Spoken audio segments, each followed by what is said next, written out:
హైదరాబాద్ నగరంతో సహా కనుక హైదరాబాద్ నగరం మీద ఒకసారి కాంట్రవర్సీ వస్తే శ్రీకృష్ణ కమిషన్ తర్వాత తెలంగాణ ప్రజలు, తెలంగాణ మేధావులు, తెలంగాణ రచయితలు, తెలంగాణ కవులు, తెలంగాణ కళాకారులు, తెలంగాణ రాజకీయ నాయకులు హైదరాబాద్ నగరము తెలంగాణ సంస్కృతితో ఎలా ముడిపడి ఉందో అనేటువంటి విషయాన్ని వాదించవలసి వస్తుంది.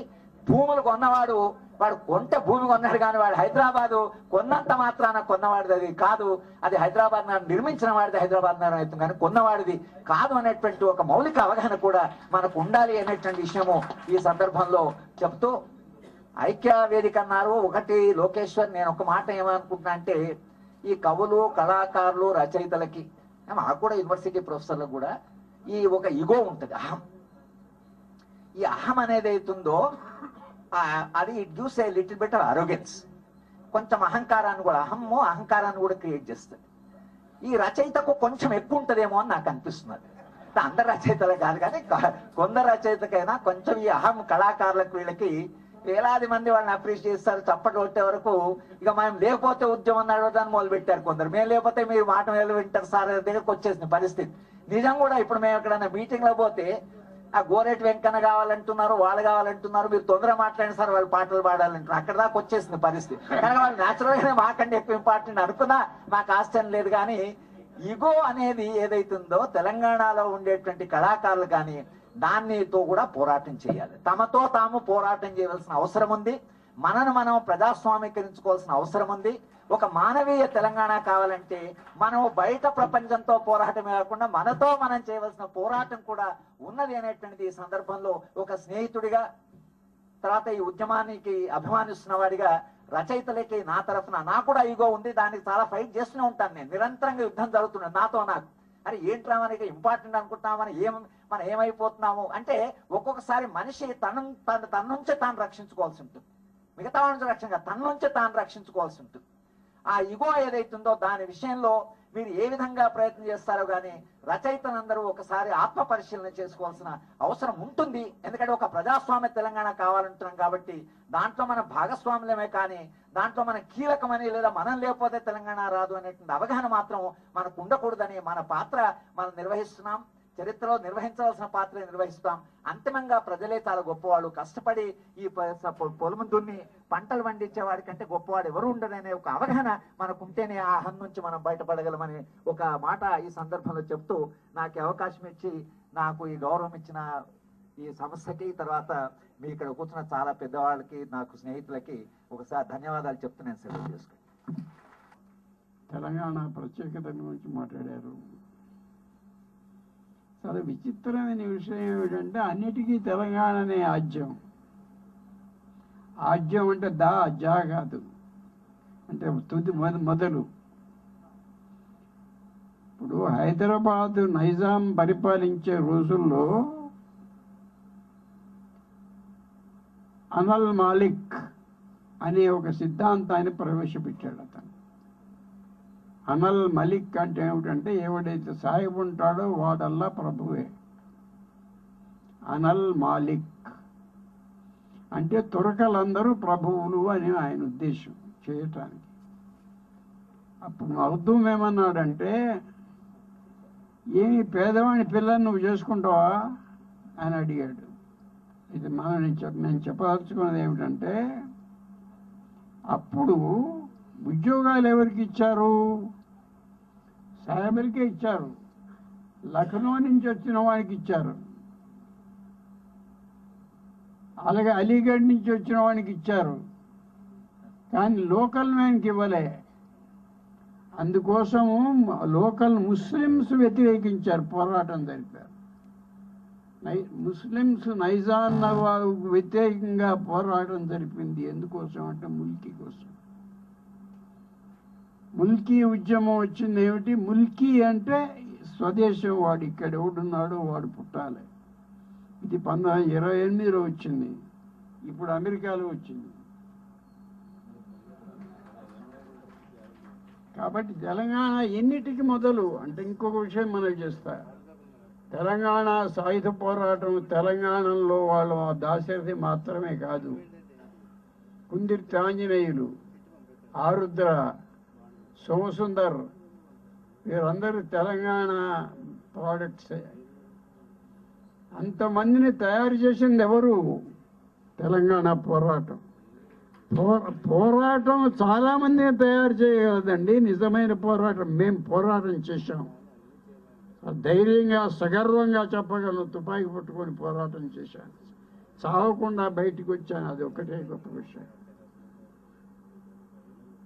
కాబట్టి తెలంగాణ అనేక వాటిని సృష్టించింది, ఇంకా సృష్టిస్తుంది. హరగోపాల్ గారు చాలా ముఖ్యమైన విషయం ఒకటి చెప్పాడు. ఏమిటంటే రచయితలు రాజకీయాలను సామాజికులుగా సిద్ధం చేయాలి. నేను అనుకుంటా కొంతవరకు ప్రాసెస్ మొదలైంది. ఈ ప్రాసెస్ ఇట్లానే జరుగుతూ ఉంటే నేను అనేది ఏంటంటే రచయిత కంటే గొప్పవాడు ఎవరు లేడు. అది స్రష్ట, అతను బ్రహ్మ తర్వాత వీడే. వీళ్ళు నిజంగా తలుచుకుంటే అంటే ఉమ్మడిగా అది చెప్పినట్టు అహంకారం ఉంటుంది, నాకు లేదు. రచయితకు నిజంగా అహంకారం వస్తుంది, నేనే చేస్తున్నాను అంటాడు, నాకంటే గొప్పవాడు లేడు అంటాడు.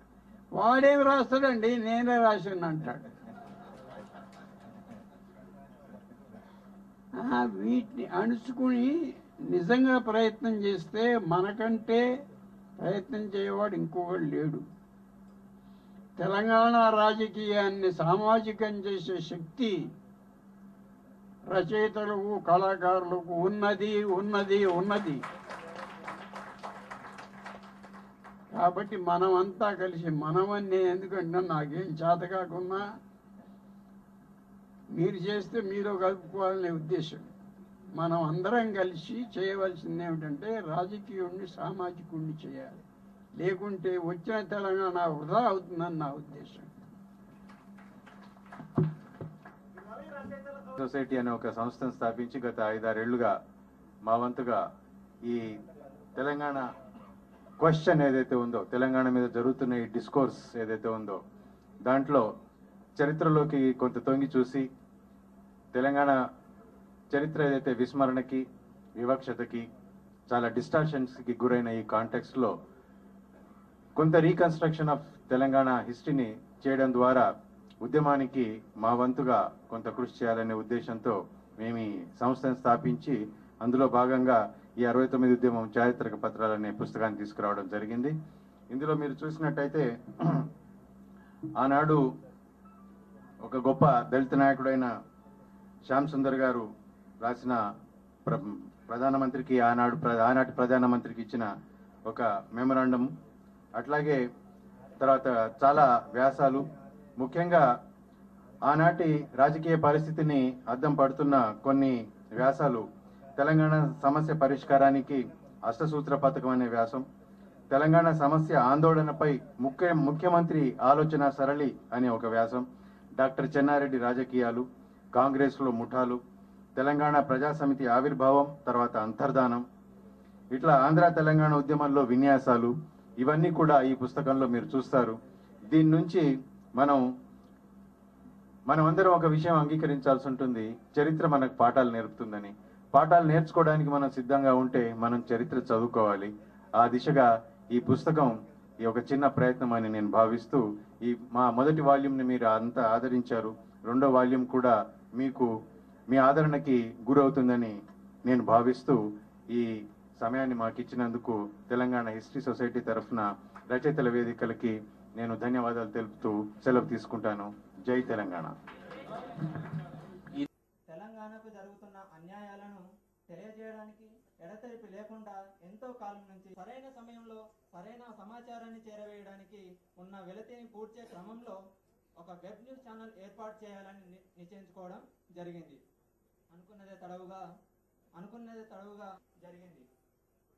ప్రజాహితం కోసం, వారి సమస్యలను పరిష్కరించే మార్గాల కోసం ప్రజలతో మమేకమవుతూ వారి కష్ట నష్టాలను పరిశీలిస్తూ అన్ని రంగాల్లో జరుగుతున్న అన్యాయం ఏ హమారా తెలంగాణ హే ఈ భావజాలంలోంచి పుట్టిందే ఈ వెబ్ న్యూస్ ఛానల్ పేరు www.hamaratelangana.org. Yes, this is an organization to protect Hamara అందుకే అంటాను నేను, మనకేం తెలియదో, మనకేం అర్థం కాదో అదే కోల్పోతుంటాం. లోపల స్థానం ఉన్నది అనేటువంటిది ఒక అవగాహన. కాబట్టి బయట ఉండేటటువంటి తెలంగాణ చిత్రకారుల సజీవ చిత్రాలన్నీ కూడా ఈ హాల్లోకి రావాల్సినటువంటి సందర్భాన్ని తెలంగాణ ఉద్యమం తీసుకురావాల్సినటువంటి అవసరం. ఆ క్రమంలో ఇవాళ ఒక ఉద్యమాన్ని నిర్మించేటటువంటి దిశగా తెలంగాణ రచయితలంతా కూడా అనేక రూపాల్లో, తెలంగాణ వాదులంతా అనేక రూపాల్లో క్రియాశీలకమైనటువంటి పాత్రను నిర్వచించుకోవడానికి సందర్భమై సమాయత్తమవుతున్నటువంటి ఒక దశ ఇవాళ ఏర్పడి ఉంది. ఈ దశలో మరి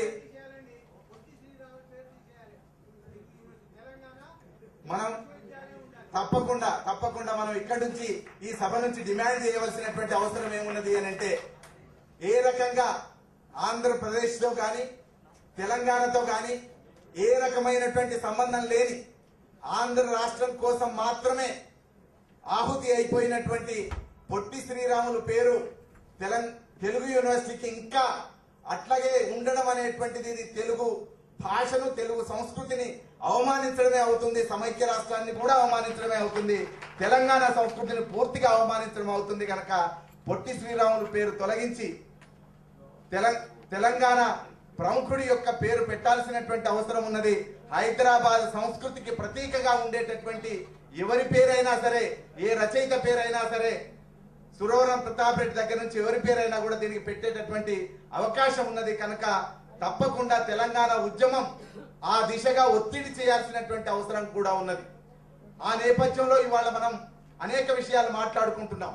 ట్యాంక్ బండ్ మీద కూడా విగ్రహాలు, తెలంగాణకు సంబంధించినటువంటి అనేక విగ్రహాలు నెలకొల్పాల్సినటువంటి ఒక సందర్భం ఉన్నది. కొమరం భీం విగ్రహం పెట్టాలని మనం ఒత్తిడి చేస్తున్నాం. దాశరథి విగ్రహం, తెలంగాణ అంటేనే గుర్తొచ్చేటటువంటి పేరు దాశరథి. తెలంగాణ కవి అంటే గుర్తొచ్చేటటువంటి పేరు దాశరథి. తెలంగాణ ఉద్యమంలో సాహసోపేతంగా చాలా చిన్న వయసులోనే జైలుకు వెళ్లి జైల్లోంచి కూడా తప్పించుకొని ఆ పశువుల ఎత్తు మాత్రమే ఉండి పశువులను చాటు చేసుకుంటూ తప్పించుకుపోయి ఉద్యమాలు నిర్మించినటువంటి దాశరథి విగ్రహం ట్యాంక్ బండ్ మీద లేకపోవడం అనేటువంటిది నిజంగా మనం అందరం కూడా విషాదంతో తలవంచుకోవాల్సినటువంటి సందర్భం ఉంది. అదే సమయంలో భావోద్వేగంతో ఒక నిర్ణయం తీసుకొని దాశరథి విగ్రహం అక్కడ పెట్టాలి, కాళోజీ విగ్రహం అక్కడ పెట్టాలి, అట్లాంటి నిర్ణయాలన్నీ కూడా తీసుకోవాల్సినటువంటి అవసరం ఉన్నది. ఆ నేపథ్యంలో ఇవాళ రచయితలంతా ఇక్కడ కలుసుకోవడం జరిగింది. అట్లా మనం మాట్లాడుతూ ఉన్నటువంటి సందర్భంలో ఇవాళ హైదరాబాద్ ను తెలంగాణ నుంచి విడదీసేటటువంటి ఒక కుట్ర జరుగుతున్నది అని అనేక పత్రికల ద్వారా మనకి తెలుస్తున్నటువంటి సమాచారం. లోకేశ్వర్ చాలా స్పష్టంగానే చెప్పాడు, హైదరాబాద్ అనేటువంటిది తెలంగాణకు ఆత్మ లాంటిది, గుండెకాయ లాంటిది. దాశరథి గారు, రంగాచార్య గారు చెప్పినట్టు తెలంగాణ హృదయం హైదరాబాద్. కాబట్టి తెలంగాణ హృదయాన్ని తెలంగాణ నుంచి విడదీసేటటువంటి ఏ కుట్ర అయినా కూడా ఇవాళ దాన్ని సాగనివ్వమని రచయితలుగా మనం అందరం కలిసికట్టుగా ఒకే గొంతుతో చెప్పాల్సినటువంటి అవసరం. రచయితలం మాత్రమే కాదు, కళాకారులం, అట్లనే ఉద్యమకారులం, తెలంగాణ వాదులు మొత్తంగా సామాజిక శాస్త్రజ్ఞులతో సహా అందరం కలిసికట్టుగా ఒకే గొంతుతోని మనం ఇవాళ నినదించాల్సి, ప్రజలందరితో కలిసి నినదించాల్సినటువంటి అవసరం ఏమున్నది అని అంటే, తెలంగాణలో హైదరాబాద్ అంతర్భాగం, హైదరాబాద్ లేని తెలంగాణను మేము ఒప్పుకోవడానికి సిద్ధంగా లేము అనేటువంటి విషయాన్ని కూడా మనం చెప్పాలి. అదే నేపథ్యంలో ఇవాళ ఉద్యమాలన్నీ కూడా తమ కత్తులు లేదా తమ ఆయుధాలు, తమ పరికరాలన్నీ కూడా నూరుతున్నటువంటి ఒక సందర్భంలో మనం ఇవాళ సభ చేసుకుంటున్నాం. అందరి దృష్టి డిసెంబర్ 31 మీద ఉన్నది. ఇవాళ డిసెంబర్ 5, డిసెంబర్ 31 దగ్గరలోనే ఉన్నది. రోజులు లెక్క పెట్టుకుంటూ ఉన్నటువంటి పరిస్థితి ఉన్నది. డిసెంబర్ 31 తర్వాత ఏం జరుగుతుంది అని మనం చాలా ఆతృతగా చూస్తున్నాం. మనం మాత్రమే కాదు, ఆంధ్రప్రదేశ్ ప్రజలంతా, ఆంధ్రులు కూడా ఆతృతగా చూస్తున్నారు. మొత్తంగా భారతదేశం అంతా కూడా ఇటువైపే చూస్తున్నది, తెలంగాణ వైపే చూస్తున్నది. ఏం జరుగుతుంది, ఏ ఉద్యమం నిర్మాణం కాబోతున్నది అని మనం రకరకాల సంసిద్ధతలు ఏర్పాటు చేసుకుంటూ ఉంటే పత్రికలు, ఛానళ్లు చాలా కృతకంగా హాస్యోక్తులతోని చిత్రిస్తూ డిసెంబర్ 31 తర్వాత ఏం జరుగుతుంది, జనవరి 1 వస్తుంది అని నరసింహన్, ఆంధ్రప్రదేశ్ గవర్నర్ గా ఉన్న నరసింహన్ కూడా అన్నాడు.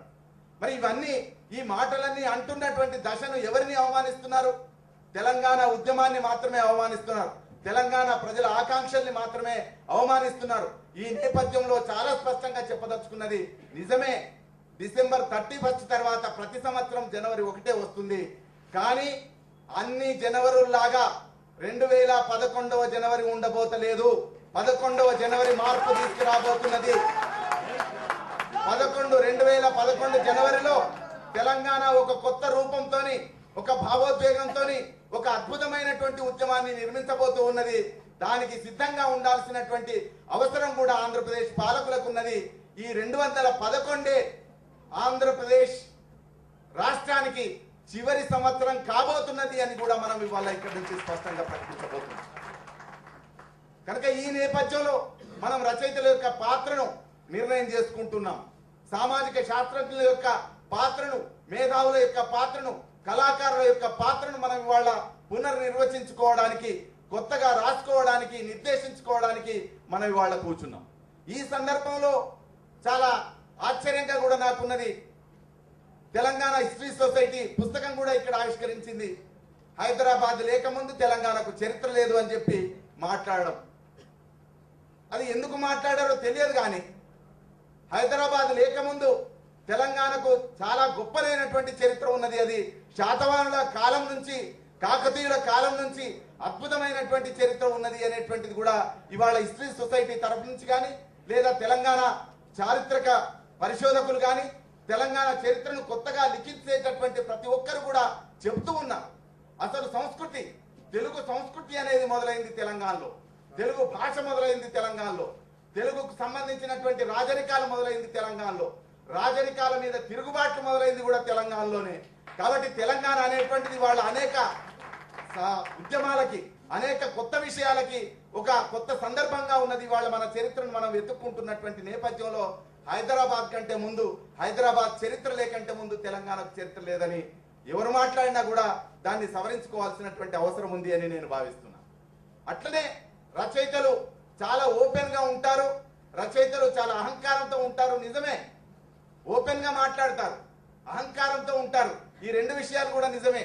స్వీయమైనటువంటిది ఎక్కువ ఉంటుంది. సమాజం కంటే మేము ఒక అడుగు ముందున్నాము అనేటువంటి భావనతో చాలా మంది రచయితలు ఉంటారు.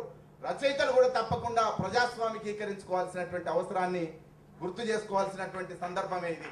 తప్పకుండా ప్రజాస్వామికీకరించుకోవాలి. మనం ప్రజల కంటే గొప్పవాళ్ళం కాదు, శ్రమ చేసేటటువంటి ప్రజల కంటే ఏమాత్రం రచయితలు గొప్పవాళ్ళు కాదు.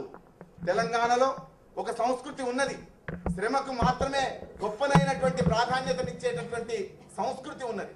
తెలంగాణది వ్యవసాయ సంస్కృతి.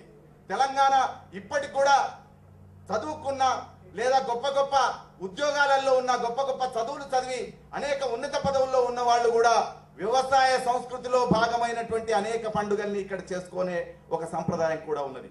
కనుక తెలంగాణలో వ్యవసాయ సంస్కృతి నుంచే రచయితలు కూడా వచ్చారు.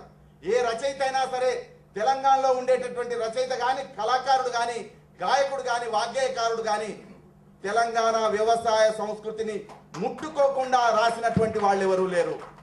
తెలంగాణ పల్లెల ప్రస్తావన లేకుండా, తెలంగాణ గ్రామీణ జీవన పరిస్థితులను స్పృశించకుండా, తడమకుండా ఏ రచయిత కూడా తన రచనను చేయలేదు. కాబట్టి తెలంగాణ రచయితలంతా కూడా వ్యవసాయ సంస్కృతి నుంచి వచ్చినటువంటి వాళ్ళు. ఆ వ్యవసాయ సంస్కృతి నుంచి నేర్చినటువంటి ఒక ధిక్కారాన్ని పోతన మనకు వారసత్వంగా అందించాడు. రాజులకు అంకితం ఇవ్వని తన భాగవతాన్ని కోరినప్పుడు, రాజులకు అంకితం ఇస్తే నీ జీవితం అంతా సుఖంగా గడుస్తుంది అని చెప్పినప్పుడు కూడా పోతన స్పష్టంగా చెప్పాడు, హాలికున్నై బతుకుతాను గాని, హాలికులైననేమి, కందమూల కౌద్దాలికులైననేమి, దుంపలు తిని బతుకుతాను గాని, నాగలు దున్నుకొని నా పెళ్ళాం పిల్లలను పోషిస్తాను గాని, నేను ఎట్టి పరిస్థితులలో కూడా ఆ రాజులకు అంకితం ఇచ్చి పడుపు కూడు తినడం నాకు ఇష్టం లేదు అని చెప్పినటువంటి ఒక వారసత్వం మనది. కాబట్టి ఆ పోతన వారసత్వంగా ఇవాళ అనేక సందర్భాల్ని మనం గుర్తు చేసుకుంటే ఈ వారసత్వం ఎక్కడో తప్పిపోయింది. వారసత్వాన్ని కొనసాగించడంలో రచయితలు సరైనటువంటి పాత్ర ఎక్కడో సరిగ్గా దాన్ని కొనసాగించలేకపోయారు అనేటువంటిది కూడా ఇవాళ ఆధునిక సమకాలీన యువతరం రచయితలుగా లేదా సమకాలీన తరం రచయితలుగా మనం అందరం కూడా స్పష్టం చేయాల్సినటువంటి అవసరం ఉన్నది. నిజంగా రచయితలు చాలా గొప్ప పోరాటం నుంచి వచ్చిన వాళ్లే, ధిక్కార సంస్కృతి నుంచి వచ్చిన వాళ్లే, 1956లో తెలంగాణ ప్రజలకు ఇష్టం లేకుండా ప్రత్యేక తెలంగాణ ఉద్యమాలు జరుగుతూ ఉన్నప్పుడు వరంగల్లో కోడిగుడ్లతోని సమైక్యవాదుల్ని తరిమి కొట్టినటువంటి ఒక అద్భుతమైన చరిత్ర ఉన్న నేపథ్యంలో రచయితల పాత్ర ఏమిటి, ఇక్కడ రచయితలు ఏం చేశారు? ఆనాడు చాలా ప్రాముఖ్యత వహించినటువంటి రచయితలు, చాలా పేరొందినటువంటి రచయితలు, వీళ్ళంతా కూడా వాళ్ళకి అప్పటికి తెలంగాణ రచయితల సంఘం కూడా ఉన్నది. తెలంగాణ ప్రాంత దృష్టితోని, తెలంగాణ దృక్పథంతో ఒక రచయితల సంఘం కూడా పెట్టుకున్నటువంటి చరిత్ర ఉన్నది. ఆ తెలంగాణ రచయితల సంఘం ఆంధ్రప్రదేశ్ రచయితల సంఘంలో, అభ్యుదయ రచయితల సంఘంలో కలిపివేయడానికి, ఆంధ్ర ప్రాంతపు రచయితలతో కలిసిపోవడానికి ఇక్కడి రచయితలు ఏ రకమైనటువంటి వారసత్వాన్ని స్వీకరించారు అని మనం ప్రశ్నించాల్సినటువంటి అవసరం కూడా ఉంది. 56లో ఎందుకు రచయితలు సరైనటువంటి పాత్రను పోషించలేదు? ఇక్కడ ప్రజలు తెలంగాణను కోరుకుంటూ ఉంటే, కొందరు రాజకీయ నాయకులైనా సరే తెలంగాణ గురించి మాట్లాడుతూ ఉంటే, తెలంగాణ సంస్కృతి గురించి మాట్లాడుతూ ఉంటే రచయితలు ఎందుకు మాట్లాడలేదు? రచయితలు మౌనంగా ఎందుకున్నారు? లేదా సమైక్య ఆంధ్ర వైపే ఎందుకు ఉన్నారు? ఆంధ్రప్రదేశ్ కావాలనేటువంటి కోరికతో ఆనాడు ఎందుకు ప్రకటించారు అనేటువంటిది కూడా ఇవాళ చర్చించుకోవాల్సిన. నేను వివాదం కోసం మాట్లాడాలి. ఇవాళ చాలా మంది చాలా రకాలుగా ఇవాళ కొత్త తరం రచయితలు లేదా 70ల తర్వాత కళ్ళు తెరిచినటువంటి రచయితలు అనేక మంది ఇవాళ తెలంగాణ ఉద్యమం కోసం పాకులాడుతూ ఉంటే, పోరాడుతూ ఉంటే, ఇవాళ మనం వచ్చి అనేక రకాలుగా మనం మాట్లాడుతూ ఉండడం ఏంటంటే అవును తెలంగాణ ఏర్పడాల్సిందే అని, తెలంగాణ ఏర్పడాల్సింది అని చెప్పడానికి, ఒప్పుకోవడానికి ఇన్ని సంవత్సరాలు 50 సంవత్సరాలు ఎందుకు పట్టింది అనేటువంటిది కూడా ఇవాళ చాలా ముఖ్యమైనటువంటి అంశం. కాబట్టి ఎవరిని అనడం కోసం కాదు, నిజానికి ఆనాడు ప్రాముఖ్య స్థానాలలో ఉండేటటువంటి అనేక మంది తెలంగాణ రచయితలు ఎందుకు సమైక్య రాష్ట్రాన్ని ఆహ్వానించారు?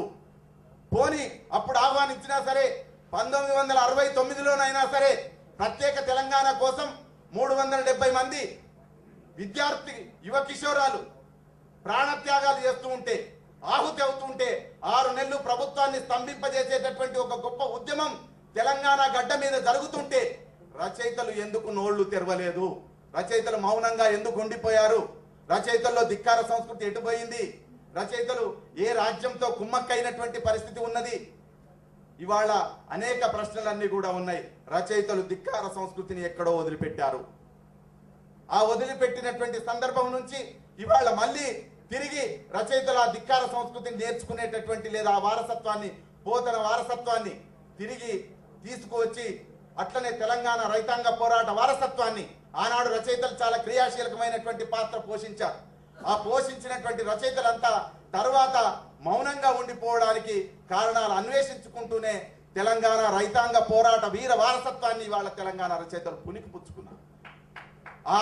ఆ వారసత్వంతోనే తెలంగాణ తర్వాత రైతాంగ పోరాటం ఏదైతే జరిగి ఉన్నదో, తెలంగాణ నక్సల్బరీ పోరాటం ఏదైతే జరిగి ఉన్నదో, ఆ నక్సల్బరీ పోరాటంలో ఆ ధిక్కార వారసత్వాన్ని కొనసాగించినటువంటి ఒక చరిత్ర ఇక్కడి రచయితలకు ఉన్నది. ఇక్కడి రచయితలు ఆనాటి వరకు ఆంధ్రప్రదేశ్లో ఉండే ఆంధ్ర ప్రాంతపు రచయితలు తెలుగు సాహిత్యానికి, తెలుగు ప్రధాన స్రవంతి సాహిత్యానికి మార్గదర్శకులా ఉండవచ్చు. కానీ నక్సల్బరీ తరం వచ్చిన తర్వాత 75 తర్వాత తెలంగాణ పోరాటాలు ఉధృతమైన తర్వాత రచయితలు, తెలంగాణ రచయితలు మొత్తంగా ఆంధ్ర ప్రాంతపు రచయితలకు కూడా ఆదర్శంగా మారేటటువంటి ఒక మోడల్ రైటర్స్ గా మారేటటువంటి రచయితలు ఇక్కడి నుంచి వచ్చారు. కథ అంటూ రాస్తే ఇట్లా రాయాలి, అల్లం రాజయ్య లాగా రాయాలి. కథ అంటూ రాస్తే అట్లా రాయాలి. పాట అంటూ రాస్తే గద్దర్ లాగా రాయాలి. పాట అంటూ రాస్తే గోరటి వెంకన్న లాగా రాయాలి. ఇప్పటికి కూడా తెలంగాణ పాటలతో పోటీ పడేటటువంటి శక్తి ఆంధ్ర ప్రాంతపు రచయితలకి రాలేదు అనేటువంటి స్పష్టంగా వందల కొద్ది పాటలు తెలంగాణలో పుట్టినాయి. వందల కొద్ది తెలంగాణ ప్రజా జీవితాన్ని, పోరాట వారసత్వాన్ని చిత్రించేటటువంటి పాటలు ఇక్కడ నుంచి అనేకం వచ్చాయి. ఏ పిల్లవాడిని అడిగినా కూడా అద్భుతమైనటువంటి పాటను పాడి వినిపించేటటువంటి శక్తి ఉన్నది. మీడియా వాళ్ళు మొన్న చూశారు మీరు, ఇదే ఛానళ్ళు, సమైక్యవాద ఛానళ్ళు, వలసవాద ఛానళ్ళు వెళ్ళి ఆ పాటగాళ్ళు, తెలంగాణ పాటగాళ్ళ దగ్గరికి, చిన్న పిల్లల దగ్గరికి వెళ్ళి అడిగితే కూడా 7వ తరగతి పిల్లవాడు కూడా తెలంగాణ తల్లి పాట పాడతాను, జే జే హే పాటనే పాడతాను అని చెప్పి ఖచ్చితంగా చెప్పినటువంటి ఒక వారసత్వం తెలంగాణలో ఉన్నది. అయితే అదే దశలో సమైక్యాంధ్ర పేరుతోని కృత్రిమ ఉద్యమాలు జరుగుతున్నాయి. సమైక్యాంధ్ర పేరుతోని అక్కడ రాజకీయ నాయకులు డబ్బు సంచులు మూటలు విప్పితే జరిగిన ఉద్యమాలు జరుగుతున్నాయి. ఇదే మైకులు, ఇదే వలసవాద మైకులు తీసుకువెళ్ళి ఆ గాయకుల ముందు లేదా అక్కడి ఉద్యమకారుల ముందు పెట్టి మీరు సమైక్యాంధ్రవాదం మీద ఒక్క పాట పాడండి అని అన్నప్పుడు ఆ గాయకులు వాళ్ళు స్వర మాధురులలో పాడినటువంటి వాళ్ళు కావచ్చు, సినిమా సంగీతం తెలిసిన వాళ్ళు కావచ్చు, అద్భుతమైన శాస్త్రీయ సంగీతంలో నిపుణులు కావచ్చు, కానీ ఒక్క సమైక్యాంధ్ర పాట కూడా దొరకక ఒక ఆమె మైకు ముందట ఏం పాడింది అంటే తెలుగు వీర లేవరా దీక్షభూని సాగరా అని అల్లూరి సీతారామరాజు సినిమాలో ఉండేటటువంటి పాట పాడు. అది సమైక్యాంధ్రవాదం యొక్క బలహీనం. ఇప్పటి వరకు సమైక్యాంధ్రవాదానికి సాహిత్యం లేదు. అక్కడి రచయితలు నైతికంగా తప్పనిసరిగా తెలంగాణకు మద్దతు తెలపాల్సినటువంటి ఒక సందర్భంలో ఇవాళ తెలంగాణ ఉద్యమం ఉన్నది. అక్కడి రచయితలు కూడా తెలంగాణ ఉద్యమానికి సంఘీభావం ప్రకటిస్తున్నారు. తెలంగాణ ప్రజలు చేస్తున్నటువంటి పోరాటం న్యాయబద్ధమైంది, ధర్మబద్ధమైంది. దీనికి గనక మనం మద్దతు తెలపకపోతే రచయితలుగా తమకుండేటటువంటి ప్రజాస్వామిక సంస్కృతి సరిగ్గా లేదు అని అనిపించుకుంటారు అనేటువంటి ఒక భావనతోని, ఆ ప్రజాస్వామికమైనటువంటి సంస్కృతితోని తెలంగాణ ఉద్యమాన్ని, ప్రత్యేక తెలంగాణ ఉద్యమాన్ని వాళ్ళు కూడా సంఘీభావం తెలుపుతూ కావడి కుండలు అనేటువంటి పేరుతోని కవితా సంకలనం కూడా అక్కడి నుంచి వచ్చింది తప్ప సమైక్యాంధ్ర పేరుతో అక్కడ ఉద్యమం లేదు, సాహిత్యం లేదు, రచయితలు ఎవరు కూడా సమైక్యాంధ్రతో లేరు అనేటువంటి విషయాన్ని కూడా మనం ఇవాళ చెప్పాల్సినటువంటి. ఈ సందర్భాలలో ఒక్క విషయం మాత్రం మీతోని నేను షేర్ చేసుకోదలుచుకున్నాను, ఇది చర్చకు పెట్టదలుచుకున్నాను. రాజకీయాలు రాక్షసీయాలే కావచ్చు. చాలా సందర్భాల్లో మనం మాట్లాడుతుంటాం, రాజకీయం అనగానే దాన్ని తిట్టాలి, రాజకీయం అనేటువంటిది అనివార్యంగా జీవితంలో భాగమైపోయి ఉన్నది. ఇవాళ రాజకీయం అనేటువంటిది లేకపోతే మనం ఆంధ్రప్రదేశ్లో ఉండాల్సినటువంటి అవసరం లేదు. ఆనాడు రాజకీయం అనేటువంటిది తెలంగాణ రచయితల్ని కావచ్చు, తెలంగాణ సామాజికుల్ని కావచ్చు, 1956లో రకరకాల రాజకీయాలు ప్రవేశించి ఆంధ్రప్రదేశ్ ఏర్పాటుకు అనుకూలమైనటువంటి వాతావరణాన్ని తయారు చేశారు. ఇక్కడి రచయితలు చైతన్యవంతంగా ఉన్నప్పుడు, తెలంగాణ భావంతో ఉన్నప్పుడు వాళ్ళు విజయవాడకు పిలుచుకొని అయ్యదేవర కాళేశ్వరరావు గారి ఇంట్లో కూర్చుండబెట్టి, రచయితలు అయితే సాంస్కృతిక ఉద్యమకారులు కనుక వీళ్ళ ద్వారా ఉద్యమం మొదలైతే, సమైక్యాంధ్ర ఉద్యమం మొదలైతే, ఆంధ్రప్రదేశ్ ఉద్యమం మొదలైతే ఎవరు మాట్లాడరు కనుక రచయితలే ముందుండాలి అని విజయవాడలో అయ్యదేవర కాళేశ్వరరావు ఇంట్లో రచయితలను కూర్చుండబెట్టి వాళ్ళని మభ్యపెట్టి అవసరమైతే ఆ రచయితల్లో ఒకరికో ఇద్దరికో అప్పుడు ఆంధ్రప్రదేశ్ ఏర్పడిన తర్వాత ఏర్పడబోయేటటువంటి ఒక కొత్త ప్రభుత్వంలో మంత్రి పదవులు కూడా ఇస్తామనేటువంటి ఆశలు పెట్టి ఆనాడు రచయితల్ని లోపరుచుకొని ఆనాడు ఆ రకమైనటువంటి ఆంధ్రప్రదేశ్కు అనుకూలమైనటువంటి వాతావరణాన్ని తయారు చేశారు. ఇందులో రాజకీయం లేదా? ఇవాళ రాజకీయం అనేటువంటిది రాక్షసీయం అని పక్కకు పెట్టే పరిస్థితులలో సామాన్య మానవుడు ఉన్నాడా? ఇవాళ చాలా సందర్భాల్లో మనం రచయితలుగా మాట్లాడతాం, మనకు నడుస్తుంది, మంచి ఉద్యోగాలు ఉంటాయి, అట్లాగే మంచి జీవితం ఉంటుంది కనుక రాజకీయాల్ని ఇష్టం ఉన్నట్టుగా మనం తిట్టేటటువంటి పరిస్థితి ఉంటుంది. కానీ ఒక చిన్న రేషన్ కార్డు కావాలంటే రచయితలు పోయి తేవట్లేదు, ఇవాళ రాజకీయ నాయకులు పోవాల్సినటువంటి పరిస్థితి ఉన్నది. వాళ్ళు ఏదో గొప్ప వాళ్ళని చెప్పడం కోసం అంటలేను నేను. ఒక సామాజిక వాస్తవం ఇవాళ వాళ్ళు ఏమిటి ఎందుకు పోతారు? ఆ పనులు సామాజిక శాస్త్రజ్ఞులు కానీ, ఆ పనులు రచయితలు కానీ, ఆ పనులు సమాజంలో అనేక బాధ్యతల్లో ఉండేటటువంటి ఉద్యోగులు కానీ చేసే పరిస్థితి లేదు కనుక వాడు ఎంత దుర్మార్గుడో తెలిసి కూడా వాని వెనుక పోవాల్సినటువంటి పరిస్థితి ఉన్నది.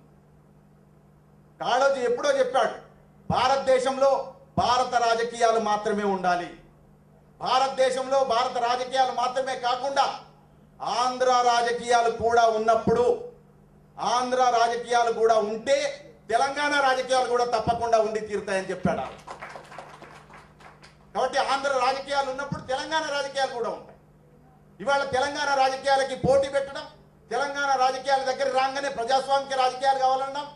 అట్లనే ఆంధ్ర ప్రాంతంలో కూడా ప్రజాస్వామిక రాజకీయాల గురించి ఎవరు ఏ రచయిత చెప్పడక, ఇక్కడికి రాగానే ఈ ప్రజాస్వామికమైనటువంటి అన్ని ఆలోచనలన్నీ కూడా ఇక్కడ రాజకీయాల మీద రుతాం. అంచెలంచెలుగా నడవాల్సినటువంటి అవసరం ఉంటుంది. మెట్లు 15 20 ఒకేసారి ఎక్కేటటువంటి శక్తి ఎవరికి ఉండదు. రచయితలు తప్పకుండా స్వప్నాల మీద ఆధారపడి ఉంటాం, కవులం స్వప్నాల మీద ఆధారపడి ఉంటాం. స్వప్నం లేదే కవి లేడు, స్వప్నం లేదే రచయిత లేడు.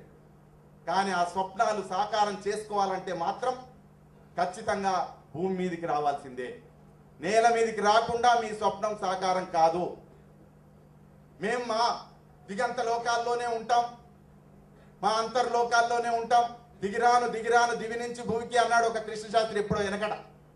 అవును, ఆయనకు నడిచింది, దిగిరాను అన్నా నడిచింది, దివిలోనే ఉన్నాడు, ఉన్నా కూడా నడిచింది.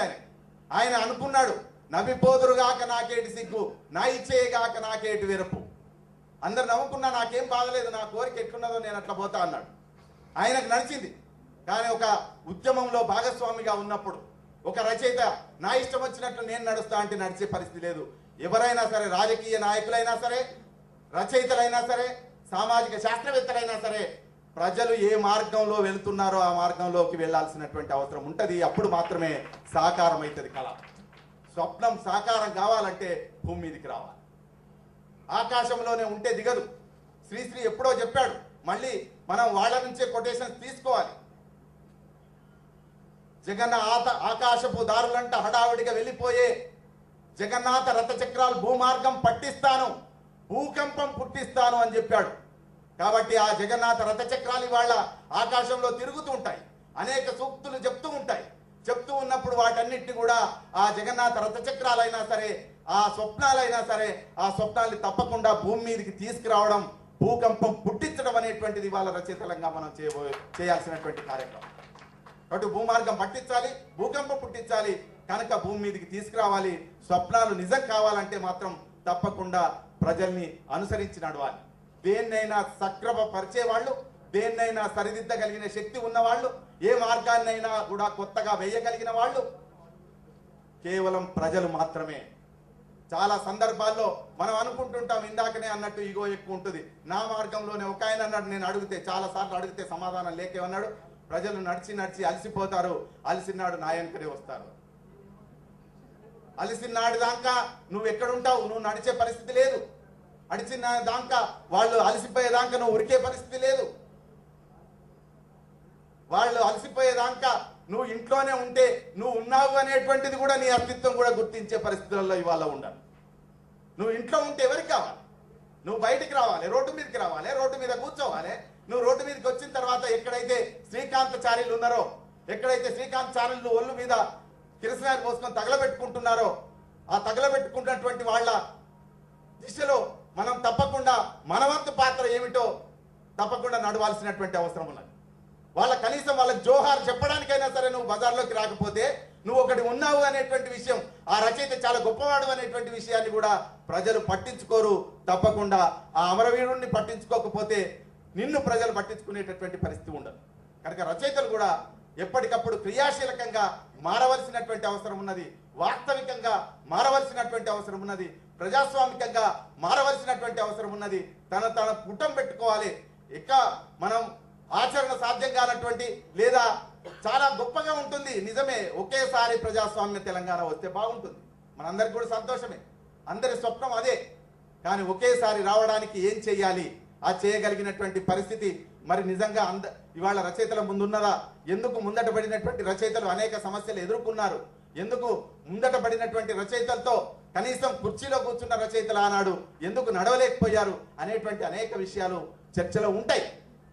కాబట్టి అన్నిటినీ సమన్వయం చేసుకొని నడవాల్సినటువంటి సందర్భం ఉన్నది. ఒక విప్లవ రచయిత పక్కకు కూర్చోవడానికి కూడా ఒకనాడు ఒక రచయిత ఆయన వస్తున్నాడంటే ఈయన మీటింగ్కి రాలే. అది ప్రజాస్వామికం అని మనం ఇవాళ చాలా మాటలు మాట్లాడుతుంటాం. కాబట్టి ఇవన్నీ నేను స్పష్టంగా చెప్పలేనటువంటి పరిస్థితి, కానీ ఇవన్నీ లోతుగా వెళ్ళి చర్చించుకోవాల్సినటువంటి అవసరం ఉన్నది. కనుక రచయితలారా దయచేసి మీ అందరికి చేతులెత్తి నేను నమస్కరిస్తున్నానేమంటే, ఒకరినొకరు తెలంగాణ సమాజంలో ఉన్న ఒక గుంపు ఇంకో గుంపును అనుకోకూడదు. రచయితలు జేఏసీలు పెట్టుకున్నాం, జేఏసీలు పెట్టుకుంటాం. నెల కింద కలిసి ఉన్నటువంటి సంస్థ ఇవాళ కలిసి ఉండదు. ఒకే రోజు 3 మీటింగులు జరుగుతాయి, అన్ని రచయితలవే. నేను ఎవరిని అనడం కోసం అంటలేను, రచయితలకు ఇగోలు ఉంటాయి, అహం ఉంటాయి, నాకు కూడా ఉండవచ్చు, నన్ను కూడా పరిష్కరించుకోవాల్సినటువంటి అవసరం ఉన్నది. కానీ అదే సమయంలో రచయితలు అందరూ కూడా పరిష్కరించుకొని అందరినీ కలిపేటటువంటి క్రమం ఒకటి కావాలి. కనీసం కలవలేకపోతే ఒకరినొకరు తిట్టుకునేటటువంటి క్రమం అయితే అది ఎవరికి వాళ్ళు సంస్కరించుకునే అవకాశం ఉంటుంది. కనీసం ఒకరినొకరు విమర్శించుకొని ఒకరినొకరు తిట్టుకునేటటువంటి సంస్కృతి నుంచి బయటపడి అన్ని తెలంగాణ కోసమే కొట్లాడుతున్నాయి. అన్ని రాజకీయ పక్షాలు, అన్ని రచయితల పక్షాలు, అన్ని జేఏసీలు అన్ని తెలంగాణ కోసమే కొట్లాడుతున్నాయి. కనుక ఎక్కడో ఒక దగ్గర మనం దాని పరిమితులు అర్థం చేసుకొని ఆయా స్థితులను కూడా మనం ఒక వాస్తవిక దృక్పథంతోనే అర్థం చేసుకొని ప్రజాస్వామికంగా మనం ఆహ్వానించినప్పుడు తెలంగాణ తొందరగా సుసాధ్యమయ్యేటటువంటి పరిస్థితి ఉంటుంది. కానీ ఒకరినొకరు తిట్టుకోవడం, ఒకరినొకరు ఇబ్బందులు పెట్టుకోవడం అనేటువంటి దాని ద్వారా ఏమి సాధించేటటువంటి అవకాశం మాత్రం ఉండదు అని చెప్పి నేను అర్థం చేసుకుంటున్నాను. కొంతకాలం కింద, 1 సంవత్సరం కింద ఒక వేదిక మీద ఇవన్నీ మాటలు మాట్లాడిన వాళ్ళు 1 సంవత్సరం తిరిగే వరకు వాళ్ళ ఆ మాటలతో లేరు. కారణాలు ఏమన్నా కావచ్చు. కాబట్టి వాళ్ళ ఎవరినెవరో అనుకోవడం కోసం కాదు, కానీ ఒక వాస్తవికంగా మనం ఆలోచించాల్సిందే అంటే అవసరం ఏమున్నది అని అంటే రచయితలందరినీ సమన్వయం చేసుకొని పోవాలి. కళాకారులందరూ కూడా సమన్వయం కావాల్సినటువంటి అవసరం ఉన్నది. ఉద్యమకారులంతా కూడా సమన్వయం కావాల్సినటువంటి అవసరం ఉన్నది. రాజకీయ పక్షాలన్నీ కూడా సమన్వయం కావాల్సినటువంటి అవసరం ఉన్నది. ఈ అన్ని కలిసి తెలంగాణ సమాజం అంతా ఒకే గొంతుతోని 4 కోట్ల మంది ప్రజలు గట్టిగా ఒకే గొంతుతోని నినదించేటటువంటి ఒక మహోద్యమాన్ని సృష్టించగలిగినప్పుడు మాత్రమే ఢిల్లీ మెడలు వంచగలుగుతాము అనేటువంటి విషయాన్ని మీ అందరి ముందర చెప్తూ, దానికోసం మనం సమైక్యంగా ఉద్యమించాల్సినటువంటి అవసరం ఉందని నేను మీ అందరితో కోరుతూ, నాకు ఈ అవకాశం ఇచ్చినందుకు, ముఖ్యంగా నన్ను ఇక్కడికి ఆహ్వానించినందుకు తెలంగాణ రచయితల జేఏసీ బాధ్యులు పరమస్తు లోకేశ్వర్ గారిని నేను కృతజ్ఞతలు కోరుకుంటూ మీ అందరితోని మరొకసారి నమస్కారాలు చెప్తూ తెలంగాణ ఉద్యమాభివందనాలతో ముగిస్తూ ఉన్నాను. జై తెలంగాణ, జై తెలంగాణ, సాధిద్దాం సాధిద్దాం, సాధిద్దాం సాధిద్దాం. దీనికి చాలా రెలవెన్స్ ఉందని నేను అనుకుంటున్నాను. ఎందుకంటే డిసెంబర్ 31 తర్వాత ఏం కాబోతుంది అన్న ప్రశ్న అందరి ముందు ఉన్నట్టే ఈ సదస్సు ఒక సమాధానం ఇవ్వబోతుంది. డిసెంబర్ 31 తర్వాత ఉద్యమాన్ని తీవ్రతరం చేయడానికి మనం ప్రణాళికలు రచించుకోవాలి. 2011 ఉద్యమం ఎలా ఉండాలి అన్న చర్చించుకోవడానికి ఈరోజు మనం సమావేశమైన శ్రీకృష్ణ కమిటీ ద్వారా తెలంగాణ రాదు. శ్రీకృష్ణ కమిటీ తెలంగాణ అయ్యమని స్పష్టంగా చెప్పదు. శ్రీకృష్ణ కమిటీ వీలైతే తెలంగాణకు అడ్డంకులు సృష్టించి మరింత జాప్యాన్ని క్రియేట్ చేయడానికి ప్రయత్నం చేస్తుంది. ఎందుకంటే శ్రీకృష్ణ కమిటీ రావడమే జాప్యాన్ని క్రియేట్ చేయడానికి. అది చాలా సక్సెస్ఫుల్గా తెలంగాణ ప్రజలను ఆ మత్తులో ఉంచి మీరు డిసెంబర్ 31కు ఎదురు చూడండి అని మనల్ని మత్తులో ఉంచి 31 తర్వాత ఏంటి అనే ప్రశ్నతో మనల్ని సతమతం చేసే పరిస్థితిని శ్రీకృష్ణ కమిటీ మన ముందుంచింది. మనం శిరసా వహించాం శ్రీకృష్ణ కమిటీకి. అన్ఫార్చునేట్ థింగ్ ఏంటంటే 1956లో తెలంగాణ బలవంతంగా ఆంధ్రలో రుద్దబడి కలపబడి సమైక్యాంధ్ర ఎప్పుడైతే ప్రకటించబడిందో అందులో పాల్గొని సంతకాలు చేసిన ద్రోహులకు 1969 ఉద్యమాన్ని నాయకత్వాన్ని ఇచ్చిన వాళ్ళం మనం.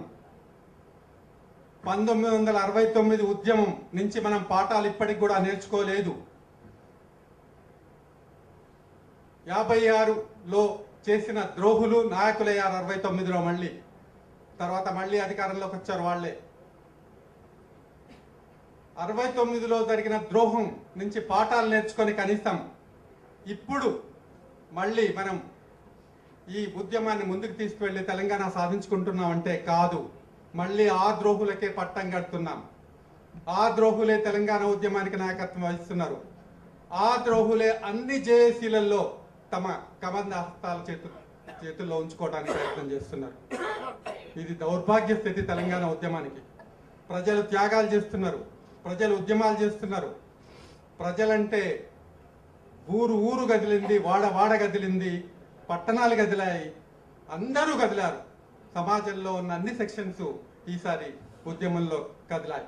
ఇప్పటికి కూడా డిసెంబర్ 24 గత సంవత్సరం నుంచి ఇప్పటికి కూడా అనేక చోట్ల నిరాహార దీక్ష శిబిరాలు అప్పటి నుంచి ఇప్పటి వరకు కొనసాగుతున్నాయి, నిరంతరంగా కొనసాగుతున్నాయి. అప్పటి నుంచి ఇప్పటి వరకు తెలంగాణ వచ్చేంత వరకు ఈ శిబిరాలు కొనసాగిస్తామని అకుంఠిత దీక్షతో వాళ్ళు శిబిరాలు కంటిన్యూ చేస్తున్నారు. ఇప్పటికి కూడా వాళ్లే ఉద్యమానికి ప్రేరణ ఇస్తున్నారు. గ్రామాల్లో నివసించే అన్ని గ్రామాల్లో నివసించే ప్రజలు తెలంగాణ తప్ప వేరే ఆల్టర్నేటివ్ లేదు అని చాలా స్పష్టంగా ఉద్యమాన్ని ముందుకు తీసుకెళ్తున్నారు. కానీ ఇక్కడ జరిగే జేఏసీ నాయకత్వం ఏంటి? ఇన్ని జేఏసీలు ఎందుకు ఉద్భవించాయి? ప్రజలు ఎప్పుడు క్వశ్చన్ చేయటం లేదు. మా ఉద్యమం మేము చేసుకుంటూ పోతామన్నారు. కానీ నాయకులు ఉద్యమాన్ని చీలుస్తున్నారు, ఉద్యమాన్ని విడదీస్తున్నారు. అందుకే అనేక వందల వేలాది జేఏసీలు వస్తున్నాయి. యూనిటీ లేదు, కనీస ఉద్యమ ప్రాతిపదిక లేదు, కామన్ మినిమం ప్రోగ్రామ్ కూడా లేదు ఉద్యమానికి. ఈ జేఏసీల మధ్య జేఏసీలో ఆ విధంగానే కాకుండా ఒక జేఏసీ ఇంకో జేఏసీని విమర్శించుకుంటూ పోతున్నారు. ప్రజల త్యాగాలు మర్చిపోతున్నారు. అనేక మంది త్యాగాలు చేసిందని చెప్పుకుంటూనే కనీసం మనం కలుద్దాము, ఉద్యమాన్ని ముందుకు తీసుకెళ్తున్నామన్న కనీస అవగాహన ఉద్యమ నాయకుల్లో లేకుండా పోతుంది. ఇప్పుడు ఉద్యమ పరిస్థితి ఆ విధమైన పరిస్థితిలో ఇప్పుడు కొట్టుమిట్టాడుతుంది. కాబట్టి ఇప్పుడు ఏంటి, ఆఫ్టర్ 31st ఏంటి, ఏం కాబోతుంది అంటే మనమే చెప్తున్నాం, భూకంపం వస్తుంది. ఎక్కడి నుంచి వస్తుంది భూకంపం? మనం క్రియేట్ చేస్తే తప్ప భూకంపం రాదు. కాబట్టి ఎవరు క్రియేట్ చేయాలి? మనం భూకంపం వస్తుందని చెప్తాం, ప్రజలు భూకంపం క్రియేట్ చేయాలి, ప్రజలు త్యాగాలు చేయాలి, ప్రజలు ఆత్మహత్యలు చేయాలి, ప్రజల అమరులు కావాలి. ఇది మనం కోరుకుంటాం. కాబట్టి మనకు స్పష్టమైన అవగాహన ఉండాలి ఉద్యమకారులకు. ఆ ఏకైక ఎజెండా ఈ ఉద్యమ పార్టీలకు లేవు, ఉద్యమ నాయకత్వానికి లేవు, ఉద్యమ జేఏసీలకు లేవు. కనీసం మనం అంతా ఒక చోటుకు వద్దాం. ఈ డిసెంబర్ నెలలోనైనా అన్ని జేఏసీలు కలిసి ఒక సమిష్టి సమావేశాన్ని ఏర్పాటు చేసుకుందాం అని ఆలోచించటం లేదు. ప్రతి జేఏసీ భూకంపం సృష్టిస్తానంటుంది, కానీ మేము మాత్రం కలిసి రాము, మేము మాత్రం ఒక చోట చేరము, మేము మాత్రం ఉద్యమాన్ని ముందుకు తీసుకువెళ్ళటానికి ప్రజలకు మనం నాయకత్వం వహిస్తాం అంటున్నాం, కానీ ప్రజల వెంట నుంచి ఉద్యమాన్ని ముందుకు తీసుకెళ్తామని ఇక్కడ యూనిటీ ప్రాతిపదిక జేఏసీలు తీసుకురావటం లేదు. కాబట్టి ఈరోజు సమావేశంలో మనం అతి ముఖ్యమైన అంశం ఏంటంటే, ఈ తెలంగాణ ఉద్యమం కొరకు పోరాడే అన్ని జేఏసీలు కూడా జనవరి 1 నుంచి ఏకతాటిపైన వచ్చి ఉద్యమాన్ని ముందుకు తీసుకువెళ్లాల్సిన ఆవశ్యకత ఉందని ప్రప్రథమంగా గుర్తించాలి. వాళ్ళు మాత్రమే తెలంగాణకు అనుకూలుడని మనం అనుకోవాలి. ఈ ఇన్ని జేఏసీలు ఉండటం లాభం అని ఆర్గ్యుమెంట్ కూడా ఉంది. కానీ ఇప్పుడుగా జనవరి 1 తర్వాత జరగబోయే మహోన్నతమైన ఉద్యమం మనం ఏదైతే అనుకుంటున్నామో అక్కడ మనం అంతా కలిసికట్టుగా సమిష్టిగా ఉద్యమాలు చేస్తేనే తప్ప ఆ ఉద్యమాన్ని ముందుకు తీసుకుపోయే అవకాశం లేదు అని మనం అర్థం చేసుకోవాలి. రాజకీయ పార్టీలకు మనం పెద్దపీట వేశాం. ఇదంతా మనం చేసుకున్న తప్పే. ఎందుకంటే అసలు శ్రీకృష్ణ కమిటీ ఎలా వచ్చిందనుకుంటే మన రాజకీయ పార్టీలే జనవరి 5న చిదంబరంతో జరిగిన సమావేశంలో ఈ కమిటీ ప్రతిపాదనను అంగీకరించి వచ్చారు. అసలు కమిటీని అంగీకరించాల్సిన అవసరం రాజకీయ పార్టీలకు ఎందుకు వచ్చింది అన్నది ఏ ఒక్క రాజకీయ పార్టీ ప్రొటెక్ట్ చేయలేదు. తెలంగాణ కొరకు పుట్టిన రాజకీయ పార్టీ కూడా అక్కడ ప్రొటెక్ట్ చేయలేదు. తెలంగాణ కొరకు పుట్టిన రాజకీయ పార్టీ కూడా అక్కడ చెప్పింది ఏంటంటే ఇది లా అండ్ ఆర్డర్ సమస్య కాకుండా శాంతియుతంగా ఉద్యమం నడపాలి, చిదంబరం ఇది లా అండ్ ఆర్డర్ సమస్య కాబోతుందని చెప్పాడు. అక్కడ వార్నింగ్ ఇచ్చాడు. అయితే శాంతియుతం ఒప్పందాలు చేసి వచ్చారు. కాబట్టి మళ్ళీ ఇదే రాజకీయ నాయకులు ఆ జనవరి 5న చేసిన ద్రోహం అనేది మళ్ళీ ఈ సంవత్సర కాలం ఉద్యమాన్ని పొడిగించింది. అప్పుడే కనుక ప్రొటెక్ట్ చేసి కమిటీ మేము ఒప్పుకోము, ఇది లా అండ్ ఆర్డర్ సమస్య కాదు, మేము దీన్ని ఒప్పుకోమని వచ్చి ఉద్యమాలు చేసుకున్నట్లయితే అది డిఫరెంట్గా ఉండేది. కేంద్ర ప్రభుత్వానికి ఒక డిఫరెంట్ మెసేజ్ ఇచ్చిన వాళ్ళం అయ్యేవాళ్ళం. కానీ లేదు, అక్కడ కేంద్ర ప్రభుత్వం చెప్పినట్టు ఒప్పుకొని వచ్చేవాళ్ళు ఉద్యమాన్ని శ్రీకృష్ణ కమిటీ మనపై రుద్దారు. మనం యాక్సెప్ట్ చేశాము. ఉద్యమాన్ని మళ్ళీ ఈ సంవత్సర కాలం మనం డిలే చేయడానికి ప్రభుత్వానికి ఒక అవకాశం ఇచ్చాం. మరి ఇప్పుడేం చేయబోతున్నాం? ఇప్పుడు అందరూ చెప్పేది ఏంటంటే శ్రీకృష్ణ కమిటీ ద్వారా తెలంగాణ రాదు. మరి అందరూ అదే చెప్తున్నాం. మరి మనం ఏం చేయబోతున్నాం? శ్రీకృష్ణ కమిటీ రేపు కొన్ని కొత్త అడ్డంకులు సృష్టించబోతుంది అని మనకు అందరికీ తెలుసు. హైదరాబాద్ ఒక అడ్డంకి, హైదరాబాద్ సమస్య, హైదరాబాద్ ప్రతిపత్తి ఏంటి, క్యాపిటల్ సిటీ ఏంటి అనేది మళ్ళీ ఒక సంవత్సర కాలం ప్రొలాంగ్ చేసే అవకాశం ఉంది. దీన్ని మళ్ళీ మన వాళ్ళు అంగీకరించే అవకాశం ఉంది. దీని నుంచి మనం చాలా జాగ్రత్తతో ఉండాల్సిన అవసరం ఉంది. కాబట్టి ఇక్కడి నుంచి అప్పీల్ చేసేది ఏంటంటే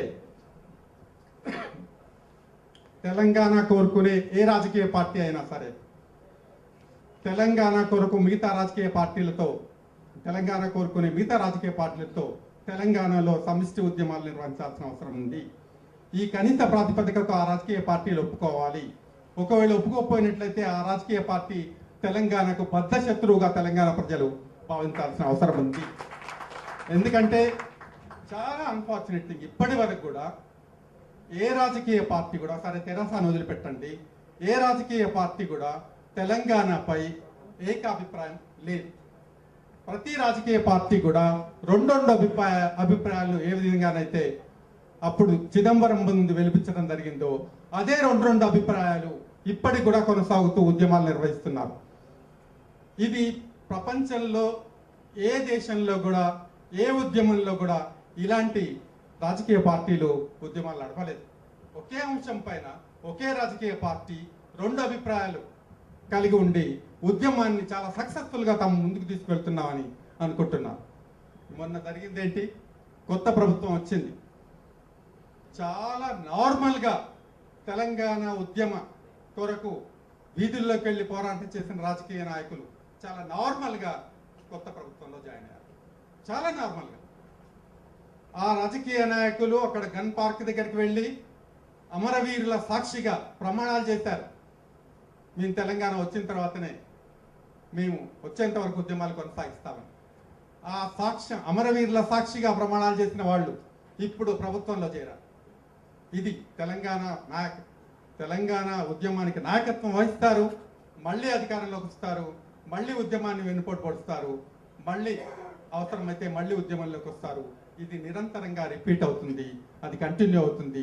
ప్రజలు దాన్ని టాలరేట్ చేయడానికి వీల్లేదు అన్నది మనం ఇప్పుడు నిర్ణయించాలి. ఎట్టి పరిస్థితుల్లో కూడా ప్రజలు దీనికి టాలరేట్ చేయడానికి వీల్లేదని నిర్ధారించుకున్నప్పుడే ఈ ఉద్యమం ముందుకు తీసుకువెళ్లే అవకాశం ఉంది. కాబట్టి ఇంకొక ముఖ్యమైన అంశం, అతి కీలకమైన అంశం, తెలంగాణ తప్ప ఏ అంశం గురించి మనం మాట్లాడకూడదు అని.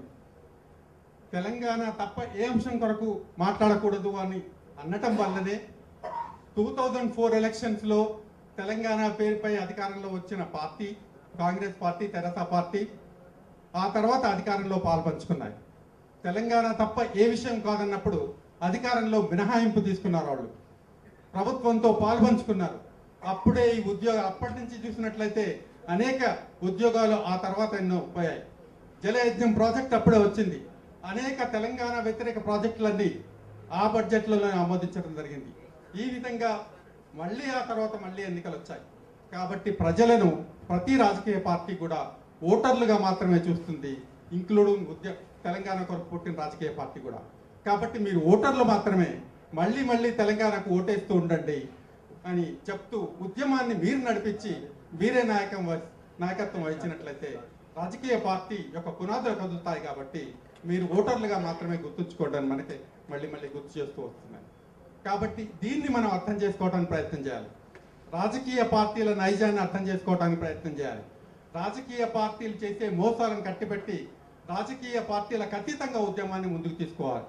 కాబట్టి ఈ సమావేశం ముఖ్యమైన ఉద్దేశంలో మరొకటి ఏంటంటే, రాజకీయ పార్టీలకు అతీతంగా 2011 ఉద్యమాన్ని ఏ విధంగా నడపడానికి అవకాశాలు ఉన్నాయి అన్నది పరిశీలించడానికి కూడా ఈ సమావేశాన్ని ఏర్పాటు చేశామని నిర్వాహకులు తమ పాంప్లెట్లో చెప్పారు.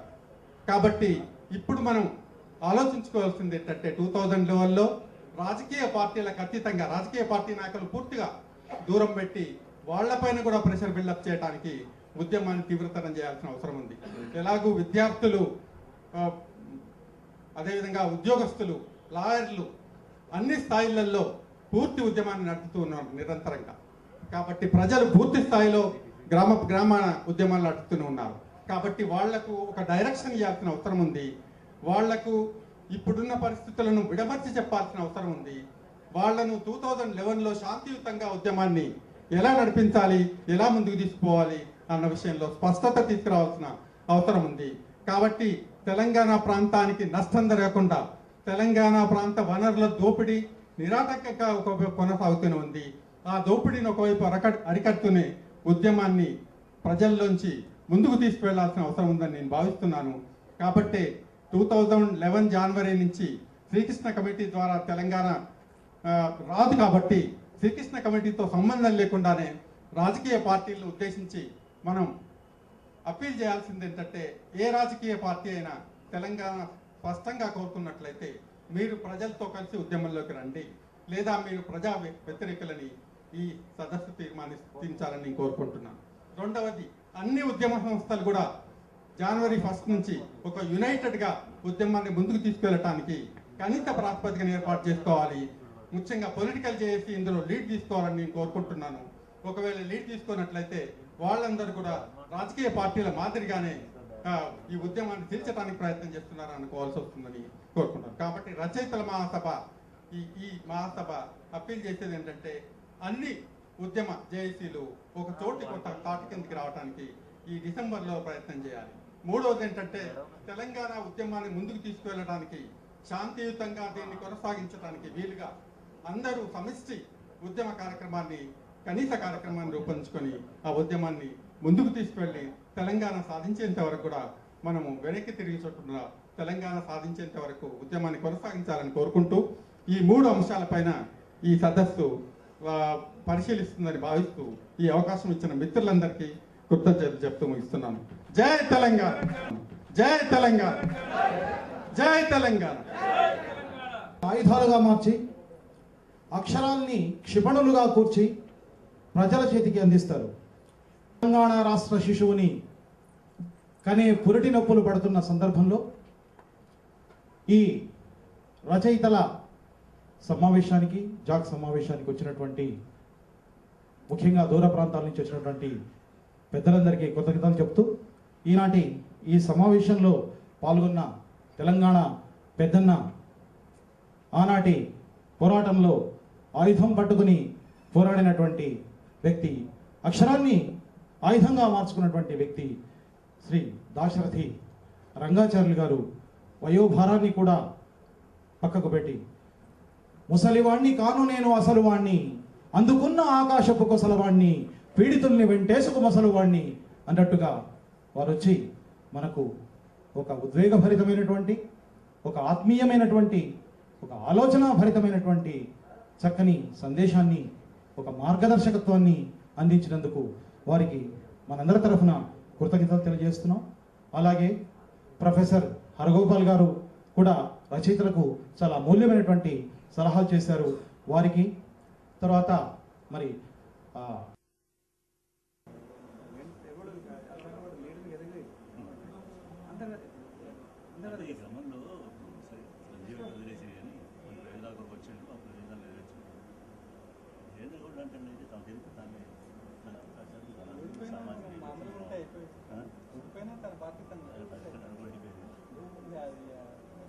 ప్రజల్ని చైతన్యపరచాల్సిందిగా అవసరం ఉన్న సందర్భంలో ఇవాళ ఈ తెలంగాణ రచయితల ఐక్యవేదిక తరఫున ఈ ఉద్యమ సదస్సు ఈ రోజు 2వ సెషన్ ప్రారంభం జరుగుతుంది. ఈ ప్రారంభం దీంట్లో కూడా కళాకారులు ఉన్నారు. వాళ్ళంతా కూడా ఉద్యమానికి సహకరించకపోవడం అటుంచి మరి కొన్ని విమర్శలు కూడా చేస్తున్నారు. అది చాలా తప్పు, అట్లా చేయకూడదని చెప్పి మేము ఈ సందర్భంగా మనవి చేస్తున్నాము. వాళ్ళు ఇక తెలంగాణ తల్లి అని ఒకటి పెట్టి ఈ పొట్టి శ్రీరామ్, ఈ తెలుగు విశ్వవిద్యాలయం పొట్టి శ్రీరాములు పేటు పెట్టడంలో కూడా ఒక కుట్ర దాగి ఉన్నది. ఎందుకనంటే పొట్టి శ్రీరాములు మీకు అందరికి తెలిసిందే, అతను ఆంధ్ర రాష్ట్రం కోసం మరి ఆమరణ నిరాదేశి చనిపోయాడు. ఇవాళ మా ప్రజల్లో ఇంత ఆవేశము, ఇంత ఉద్రేకం కలిగేది కాదు అని చెప్పి మనం చేస్తున్నాం. ఎందుకంటే కాళోజీరావు రాసినటువంటి మహాకవి కాళోజీ రాసినటువంటి నాగోడవ కావ్యాన్ని ఒక మాండలిక భాష స్థాయికి వాళ్ళు కుదించింది. కాళోజీ భాష తెలంగాణ తెలుగు మీరు అక్కడ ఉన్నటువంటి వస్తాడు, తెస్తాడు, చూస్తాడు అనే భాష కాదు. ఎందుకంటే పరవశి చిన్నయ్యసూరి గారు తన వ్యాకరణంలో లక్షణ విరుద్ధం వారు ఈ యొక్క ఆంధ్ర భాష అని చెప్పి, కోస్తా భాష అని చెప్పి ఆ రోజు విమర్శించడం జరిగింది. వాస్తవానికి తెలంగాణ జర్నలిస్ట్ ఫోరం సదస్సు కూడా ఇవాళ జరుగుతూ ఉన్నది. ఆ నిర్వాహకుల్లో ఒకరు మాకు ఇవాళ ఇక్కడ ఈ తెలంగాణ రచయితల జాగ్ సమావేశం ఉందని తెలిస్తే మేము ఇంకో తేదీ పెట్టుకుని ఉండేవాళ్ళం. నిర్ణయం అయిపోయింది కనుక మేమేమి చేయలేమన్నారు కనుక వాళ్ళకు కూడా ఈ రచయితల జాగ్కు సహకార భావం అందించాలన్నదని నాకున్న సమాచారాన్ని బట్టి నేను వేదిక నుంచి ముందు చెప్పదలుచుకున్నాను.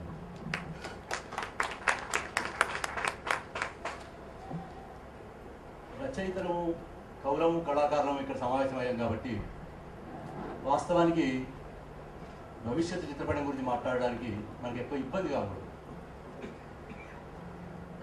ఎందుకంటే రచయితలు ఇచ్చే భవిష్య చిత్రపటం మొదట నిషేధానికి గురి అవుతుంది, చివరకు విజయవంతం అవుతుంది.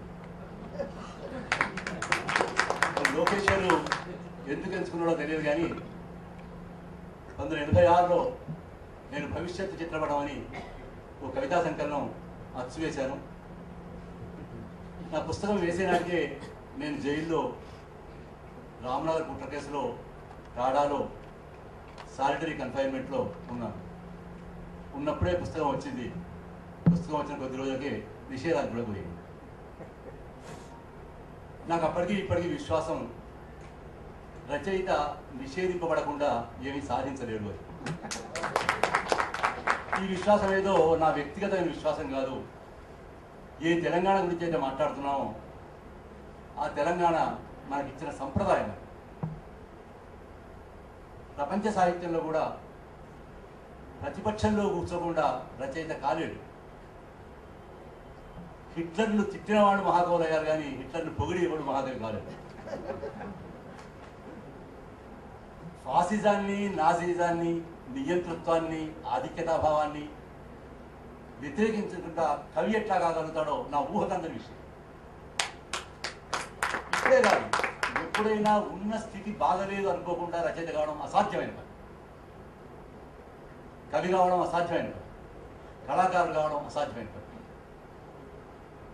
తనకు ప్రపంచానికి సామరస్యం కుదిరేదాకా కవి చేసే అంతర్బహిర్యుద్ధరావమే కవిత్వం అన్నాడు చలం. చలం కేవలం ఒక సామాజిక అంశం మీద పోరాటం చేసినవాడు. ఆయనకి అట్లా అనిపించింది. పిల్లల గురించి, స్త్రీల గురించి, మనుషుల స్వేచ్ఛ గురించి ఆలోచించిన వాడికే సాహిత్యం అంటే ఒక అంతర్బహిర్యుద్ధరావం అనుకుంటే, రాజకీయాల గురించి, సమూలంగా సమాజం మారాలనుకునే వాళ్ళ గురించి ఇంకా ఎట్లా సాధ్యం అవుతుంది? సామరస్యంగా ఉండడం ఓ స్థితితోటి, ఓ సిస్టమ్ తోటి సాధ్యం కాదు. సాధ్యం అవుతుంది అనుకుంటే మనం ఏమి సాధించాలి. అంటే తెలంగాణ, రేపు వచ్చే తెలంగాణ ప్రజల రాజ్యం కావాలి అనుకోకుండా కూడా తెలంగాణను బలపరిచే రచయిత ఉన్నాడంటే అతనికి ఏదో వెస్టర్న్ ఇంట్రెస్ట్ ఉందని అర్థం. రేపు వచ్చే రాజ్యం, తెలంగాణలో వచ్చే రాజ్యం ఒక ప్రజాస్వామికమైన రాజ్యం కావాలనే ఆకాంక్ష లేకుండా ఒక రచయిత ఎట్లా అవుతాడు? అసలు ఒక ప్రజాస్వామిక దృక్పథం లేకుండా ఒక కవి, ఒక కళాకారుడు, రచయిత ఎట్లా అవుతాడు? పుస్తకాలు అర్థం చేసుకోవచ్చు, వేరే విషయం. రచయిత అనిపించుకోవాలంటే ఎప్పుడు ఎస్టాబ్లిష్మెంట్కు వ్యతిరేకంగా కూర్చోవాలి. ఈ ఎస్టాబ్లిష్మెంట్ అనేది నిన్నటికి ఇవాడికి ఎంత మార్పు వచ్చిందంటే, ఇవాళ ఎస్టాబ్లిష్మెంట్ అనేది రాజ్యం అయిపోయింది. రాజ్యాన్ని ధిక్కరించకుండా రచయిత కాలేను, రాజ్యాన్ని ధిక్కరించకుండా తెలంగాణ సాధించుకోవాలి. ఇది మన తెలంగాణ సంప్రదాయంలో ఉన్నదని దానికి వాళ్ళు నేను పరిమితమై మాట్లాడదలుచుకున్నాను. ఎందుకంటే మనం భవిష్యత్ చిత్రపటం రచించాలనుకున్నప్పుడు గత, వర్తమాన, మన పోరాట ఆచరణ మీద ఆధారపడి భవిష్యత్ చిత్రపటం ఉంటుంది. మన గతం అద్భుతమైన గతం, ముఖ్యంగా తెలంగాణ సంబంధించి ఒక 1000 సంవత్సరాల గతం. పాల్కురికి సోమనాథుడి దగ్గర నుంచి పాలకుర్తి ఐలమ్మ దాకా ఉన్న గతం. ఈ గతం మనకు ఏం చెప్పింది? నిజానికి పాల్కుర్తి సోమన్న మనలాగా రాజకీయ జీవితంతో సంబంధం ఉన్నవాడు కాదు. కానీ 3 విషయాలలో ఆయన ప్రజా ప్రత్యామ్నాయాన్ని సూచించాడు. కనీసం మనం అది అనుసరిస్తే మనం తప్పకుండా తెలంగాణ సాధించుకుంటాం. తప్పకుండా ఒక ప్రత్యామ్నాయమైనటువంటి అభివృద్ధి నమూనాను సూచించేటువంటి తెలంగాణ సాధించుకుంటాం. ఒకటి, అప్పటికి ఎస్టాబ్లిష్ అయి ఉన్నటువంటి ఒక మార్గం ఉన్నది, ఒక హైవే ఉన్నది, ఒక 8 లైనర్ దారి ఉన్నది. అది నన్నయ్య గారి దారి. దానికి ప్రత్యామ్నాయంగా ఒక కాలిబాట వేయాలని చెప్పాడు పాల్కుర్తి సోమనాథ్. ఎందుకంటే మనది కాలిబాట, మనది రాచబాట కాదు. సాహిత్యంలో మార్గ పద్ధతి అనేటువంటి ఒక రాచబాట ఉన్నది. అది ఆస్థానాలకు పరిమితమై ఉన్నది, అది శిష్టులకు పరిమితమై ఉన్నది, అది పద్యానికి పరిమితమై ఉన్నది, అది రాజారాజు ఆస్థానంలో ఉన్నది. అది నన్నయ్య గారు ఇచ్చిన మార్గ పద్ధతి. దాన్ని ఈసడిద్దాము, దాన్ని వ్యతిరేకిద్దాము, దాన్ని ప్రతిఘటిద్దాము. ఆ మార్గ పద్ధతికి బయట దేశీ జాను తెలుగు పద్ధతిలో కవిత్వం రాద్దాము, సాహిత్యం సృష్టిద్దాము. దేని కొరకు ఈ మార్గ పద్ధతిని ఎంచుకున్నాడు నన్నయ్య? దేని కొరకు ఈ సంస్కృత పద్ధతిని ఎంచుకున్నాడు నన్నయ్య? ఆయన చెప్పాల్సినటువంటి ఒక ఫిలాసఫీ ఉన్నది, అది రూలింగ్ క్లాస్ ఫిలాసఫీ. ఆయన చెప్పాల్సినటువంటి పాలకవర్గ తత్వశాస్త్రం ఒకటి ఉన్నది, పాలకవర్గ భావజాలం ఒకటి ఉన్నది. ఆ భావజాలం ఈ దేశంలో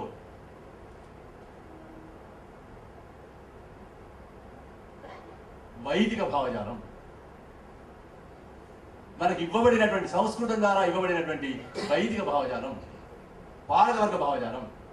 ఆ వైదిక భావజాలాన్ని ప్రచారం చేయడానికి నన్నయ్య గారు మార్గ పద్ధతిలో కనుక మనమే ఇవాళ దాని ప్రత్యామ్నాయంగా ఇవాళ మనకున్న భావజాలం అది కాంగ్రెసు, బీజేపీ, సిపిఐ, సిపిఎం, ఆయా రీజనల్ పార్టీల నుంచి తెలంగాణ రాష్ట్ర సమితి వరకు మనకు ఇవ్వబడిన భావజాలం పార్లమెంటరీ రాజకీయ భావజాలం. పార్లమెంటరీ రాజకీయ భావజాలం అయినంత మాత్రాన్ని అభ్యంతరం ఉండాలంటే అక్కర్లేదు. కానీ ఇప్పటి స్థితిలో 91 తర్వాత ఉన్న స్థితిలో ఆ భావజాలం ప్రపంచ బ్యాంకు భావజాలం, సామ్రాజ్యవాద ప్రపంచీకరణ భావజాలం. చెప్పండి ఎవరైనా ఒక్కటి తెలంగాణ రీజనల్ పార్టీతో, తెలంగాణ రీజనల్ సమితితో సహా ఏదైనా ఒక ఎలక్షన్ పార్టీ వరల్డ్ బ్యాంక్ ప్రోగ్రామ్ను, సోకాల్ డెవలప్మెంట్ ప్రోగ్రామ్ను వ్యతిరేకించే ఒక పార్టీ ఉన్నదో మీరు చెప్పండి. చెప్తే నా మాట నేను ట్రై చేస్తాను. ఇవాళ ఉండేటువంటి ఎన్నికల పార్టీలలో ఏదైనా ఒక పార్టీ ఇంక్లూడింగ్ టీఆర్ఎస్ అవును మేము వరల్డ్ బ్యాంక్ ప్రోగ్రామ్ను వ్యతిరేకిస్తాము. కనీసం 2004 ఎన్నికల ముందు ఓట్ల కోసమైనా రాజశేఖర రెడ్డి, చంద్రబాబు నాయుడు ప్రపంచ బ్యాంకు పాలేరు, నేను ప్రపంచ బ్యాంకు విధానాన్ని అమలు చేయడానికి ఓట్ల కోసం ఆయన అన్నాడు. కానీ ఇవాటి వరకు నేను తెలంగాణ రాష్ట్ర సమితి నాయకత్వం మేము ప్రపంచ బ్యాంకు విధానాన్ని వ్యతిరేకిస్తాము, మేము ప్రత్యామ్నాయ విధానం అమలు చేస్తాం అన్నాడు.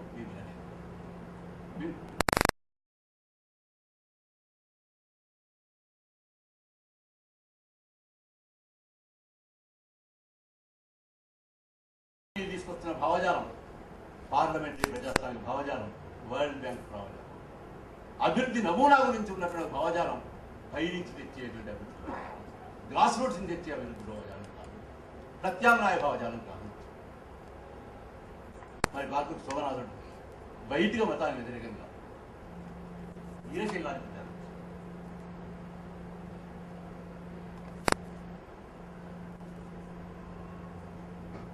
ఒక రిబెల్ మతం ఆనాడు వైదిక మతాన్ని వ్యతిరేకించినటువంటి ఒక చాలా తీవ్రమైనటువంటి విప్లవాత్మకమైనటువంటి మతం.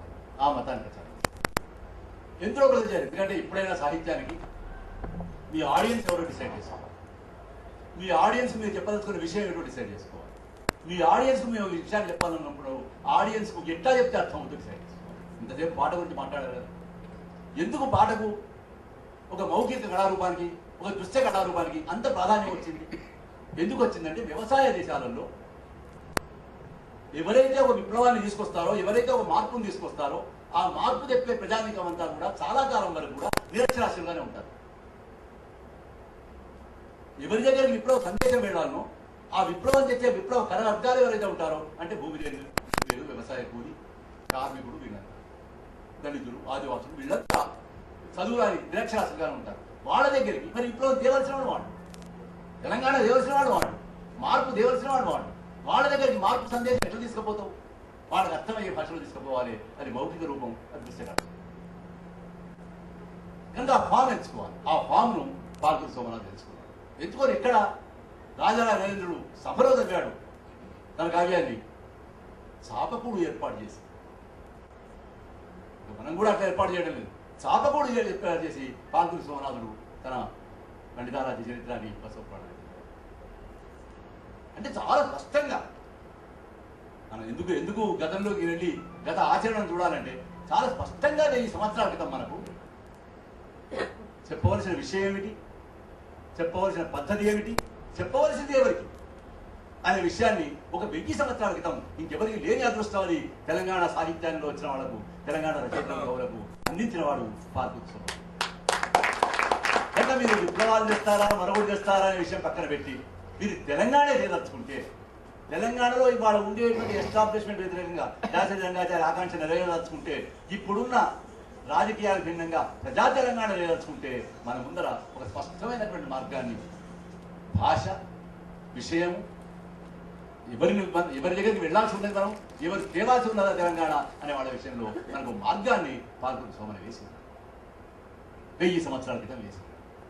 ఎంతమంది ఇవాటికి దాన్ని మనం సీరియస్గా ఆలోచిస్తున్నాం? చాలాసార్లు మా పోతల గురించి చాలా ఎక్కువగా చెప్తారు.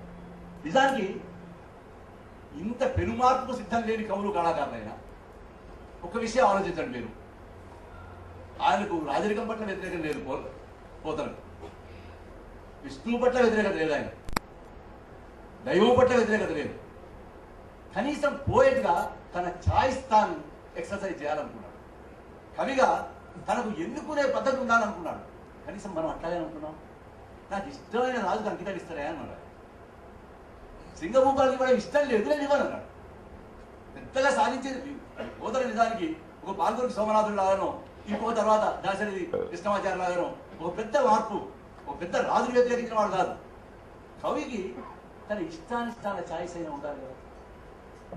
మనం ఇవాళ చాలా మందివి, ఎందుకంటే రామరాములు అయితే చాలా తీవ్రంగా మాట్లాడాడు. నేను అంత తీవ్రంగా మాట్లాడి కూడా ఎవరి మనసులో ఒప్పించాలనుకోవడం. అకాడమీల గురించి, బిరుదుల గురించి మాట్లాడాడు. నేను అంత తీవ్రంగా కూడా మాట్లాడాలని అనుకోవడం లేదు. కానీ కవి తన ఛాయిసే ఎంచుకుంటున్నాడా, ప్రభుత్వాలు మారితే మారుతున్నాడా? పివి నరసింహారావు అధికారంలో ఉంటే, ప్రధానిగా ఉంటే పోతన వరంగల్ వాడై, వైఎస్ రాజశేఖర రెడ్డి ముఖ్యమంత్రి అయితే పోతన కడపవాడు కావడం అనేది, జానుమతి హనుమశాస్త్రి కూడా అట్లా కావడం అనేది ఎంత బాధాకరమైన విషయం. పరిపాలనలో ఉండే వాళ్ళ ఛాయిస్ ప్రకారం కవి ఛాయిస్ మారుతుందా? కవి ఛాయిస్ తన మనసు చెప్పినట్టు మారుతుందా? ఇంకేదే విప్లవాలు సాధించవద్దు మీరు. కనీసం మీ మనసు చెప్పినట్టయినా మీరు మారుతుంది.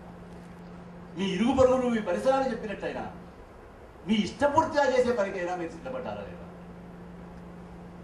ఈ ఆచరణ చూస్తే వాస్తవానికి నిజానికి చాలా ఉజ్వలమైనటువంటి గతం ఉంది మనకి. ఈ ఉజ్వలమైన గతం ఉన్నదంటే నల్లేరు మీద బండి నాటుకున్నటువంటి ఉజ్వలమైన గతం కాదు అది. కత్తుల మీద రక్తతర్పణాలు చేస్తూ సాగినటువంటి, చెప్పాను పాలకుర్తి సోమల నుంచి పాలకుర్తి ఐరమ్మ వరకు. నిజానికి పాలకుర్తి సోమల నుంచి పాలకుర్తి ఐరమ్మ వరకు మనం సాయుధంగా పోరాడాల్సిన అవసరం ఏమీ రాలేదు. అవన్నీ ప్రజాస్వామికమైనటువంటి ఆచరణలే. చిన్న చిన్న విషయాలు, తన పంటను తాను కాపాడుకోవడం, తను చేసిన కష్టం, తన పొలము, తన మడి, తన మాన్యం, అక్కడ పంటేసింది కోసుకొని ఇంటికి తెచ్చుకోవాలి. దీని కొరకు ఆమె చాలా గొప్ప పోరాటం చేయాల్సి వచ్చింది. ఆమె సంఘం సహకారం అవసరం. ఇంకా ముందుకు వెళితే ఇటువంటి మన స్వేచ్ఛను, మన భూమిని, మన హక్కులను కాపాడుకోసం భారతదేశంలోని తొలిసారిగా ఒక సాయుధ పోరాటం చేయాల్సి వచ్చింది. ఆ సంప్రదాయం కూడా తెలంగాణకి. ఆ సంప్రదాయం ఇవాళ ఎంత దూరం వెళ్ళిందంటే, నిజానికి ఆనాడు తెలంగాణ ప్రారంభించినటువంటి సంప్రదాయం ఇవాళ ఎంత దూరం వెళ్ళిందంటే, దేశానికంతా కూడా ఒక విముక్తి మార్గం చూపెట్టడానికి, ఒక భవిష్యత్తు ఇవ్వడానికి తెలంగాణ నుంచి వెళ్ళినటువంటి నాయకత్వం ఇక్కడ. ఎందుకంటే చాలా విషయాలు మీరు మాట్లాడేవి, చాలా సందర్భాలు వింటూనే ఉన్నారు. కానీ కొన్ని అపప్రదలను, ముఖ్యంగా విప్లవ సంఘం తరఫున మాట్లాడుతున్నాం కాబట్టి కొన్ని అపప్రదలను తొలగించే బాధ్యత కూడా అలాంటిది. కేవలం విప్లవ రచన మాట్లాడే బాధ్యత మాత్రమే కాదు. మధు చెప్పినట్టుగా మార్క్సిస్ట్ ఏదో అన్నాడు, అది వదిలినా మొత్తాన్ని మార్క్సిస్ట్ ఆచరణలో ఉన్నవాడు కాబట్టి, మావోయిస్ట్ ఆచరణలో కూడా ఉన్నవాడు కాబట్టి ఒకటి రెండు అపప్రదలను తప్పకుండా ఈ వేదిక మీద అది తొలగించాలి. అదేమిటంటే 1949లో ప్రత్యేక తెలంగాణ ఉద్యమం ప్రారంభమైనప్పుడు ప్రారంభించిన వాళ్ళు విద్యార్థులు, ఎన్జిఓలు, ఉపాధ్యాయులు. 69లో చాలా ప్రధానంగా ప్రారంభించిన వాళ్ళు విద్యార్థులు. 370 మంది విద్యార్థులు ప్రాణాలు ఇచ్చిన విషయం తెలుసు. విద్యార్థులు, ఎన్జిఓలు చరిత్రాత్మకమైన పోరాటం చేశారు. టీచర్లు వాళ్ళు ఉద్యమాన్ని ప్రారంభించారు. ఇప్పుడంత విస్తృతి ఆ ఉద్యమానికి లేదు. రైతులు, వ్యవసాయ కూలీలు, భూమి లేని నిరుపేదలు, గ్రామ గ్రామాల జేఏసీలు వచ్చినట్టుగా అంత విస్తృతి లేదు. లేకపోయినా అది ఎందుకు ఉద్యమైన పోరాటం అంటే అది శత్రువు ఎవరో పోల్చుకోవడం. నేను అనుకోవడం ఇప్పటికి మనం శత్రువు ఎవరో పోల్చుకోవడం. రాజ్యం శత్రువు, కేంద్రం శత్రువు, పాలకవర్గం శత్రువు. అది ఎవరైనా కావచ్చు. ఇవాళ కేంద్రంలో ఉండే అది కొమరం భీం గుర్తించడు, అది రామ్జీ గోల్డ్ గుర్తించడు, మనం గుర్తించలేము. మనకు రాజ్యం శత్రువు, మన కేంద్రం ఢిల్లీకి వ్యతిరేకంగా నిర్ద్వందంగా మాట్లాడగలిగే స్థితిలో ఇవాళ నాయకత్వం ఉన్నది మనకు. ఇంకా సోనియా గాంధీ ఆశలు ఉన్నాయి మనకు. నిజానికి 69 ఉద్యమం ఇందిరాగాంధీని టార్గెట్ చేసింది. చెన్నారెడ్డి చేసినా కదా వేరే విషయం. ఉద్యమం చేసింది. శత్రువుకు ఏ సింబల్స్ వాటిని టార్గెట్ చేసింది. కేంద్ర ప్రభుత్వానికి ఏ సింబల్స్ వాటిని టార్గెట్ చేసింది. పిచ్డ్ బ్యాటిల్స్ ఫ్రెంచ్ విప్లవంలో సాగినటువంటి పిచ్డ్ బ్యాటిల్స్ సాగినాయి. వెళ్ళవచ్చు 69 మళ్ళీ మేము కావాలనుకోవడం లేదు. ఏమి కావాలనుకోకుండా 400 మంది చనిపోయారు మీరే అంటున్నారు కదా. భగత్ సింగ్ లాంటి పోరాటం చేయనక్కర్లేకుండానే ఎవరు చనిపోలేదా గాంధీ మార్గంలో? చనిపోకుండా ఎట్లా మార్పు సాధ్యమవుతుంది? మరి మీరే చెప్తున్నారు కదా 69 లాగా పిక్చర్ బ్యాటిల్ చెప్పి బ్యారికేడ్లు కట్టి కర్ఫ్యూలు వచ్చే పరిస్థితి కల్పించి ఇవన్నీ చేసి చేయదలుచుకోవాలి. మేము చాలా శాంతంగా చేయదలుచుకుంటాం. శాంతంగా చేయదలుచుకున్న దాని మీదనే 375 మంది కంటే డబల్ చనిపోయారు. ఇప్పుడు ఏమైతే చనిపోయారు? ఇన్ని వందల సంవత్సరాల చరిత్రలో, నేను ఇప్పుడు చెప్పిన 1000 సంవత్సరాల చరిత్రలో లేదా సమ్మక్క సారణకలను చాలా ఆదర్శంగా చెప్పుకుంటాం మనం. అక్కడి నుంచి ఇప్పటి వచ్చే చరిత్రలో పోరాడి చనిపోయిన చరిత్ర ఉన్నదా, ఆత్మహత్యలు చేసుకున్న చరిత్ర మొదటిసారి చరిత్ర. దీనికి మనం బాధ్యం. ఆత్మహత్యలు చేసుకున్న వాళ్ళను తప్పకుండా తోచిన పోరాట మార్గం అది. ఎందుకంటే మనం ఇంకే పోరాట మార్గం చెప్పలేము. అది ఇంకే పోరాట మార్గం చెప్పకపోతే వాళ్ళు దీంతో అడ్జస్ట్ అయ్యి ఉండేటువంటి స్వభావం వాళ్ళు కాదు కాబట్టి, రెస్ట్లెస్ పీపుల్ కాబట్టి, స్త్రీకి ఎట్లాగైతే చివరికి వచ్చి ఆత్మహత్య మార్గం ఉందో అట్లా చేసుకున్నారు కావచ్చు. కానీ మనం బాధ్యత వాళ్ళు ఇంకో మార్గం దొరకని పరిస్థితి కల్పించడానికి, ఇంత ఉజ్వలం చేసిన మనం ఇంకో మార్గం కల్పించకపోవడానికి మనం బాధ్యత. కానీ ఇంకోవైపు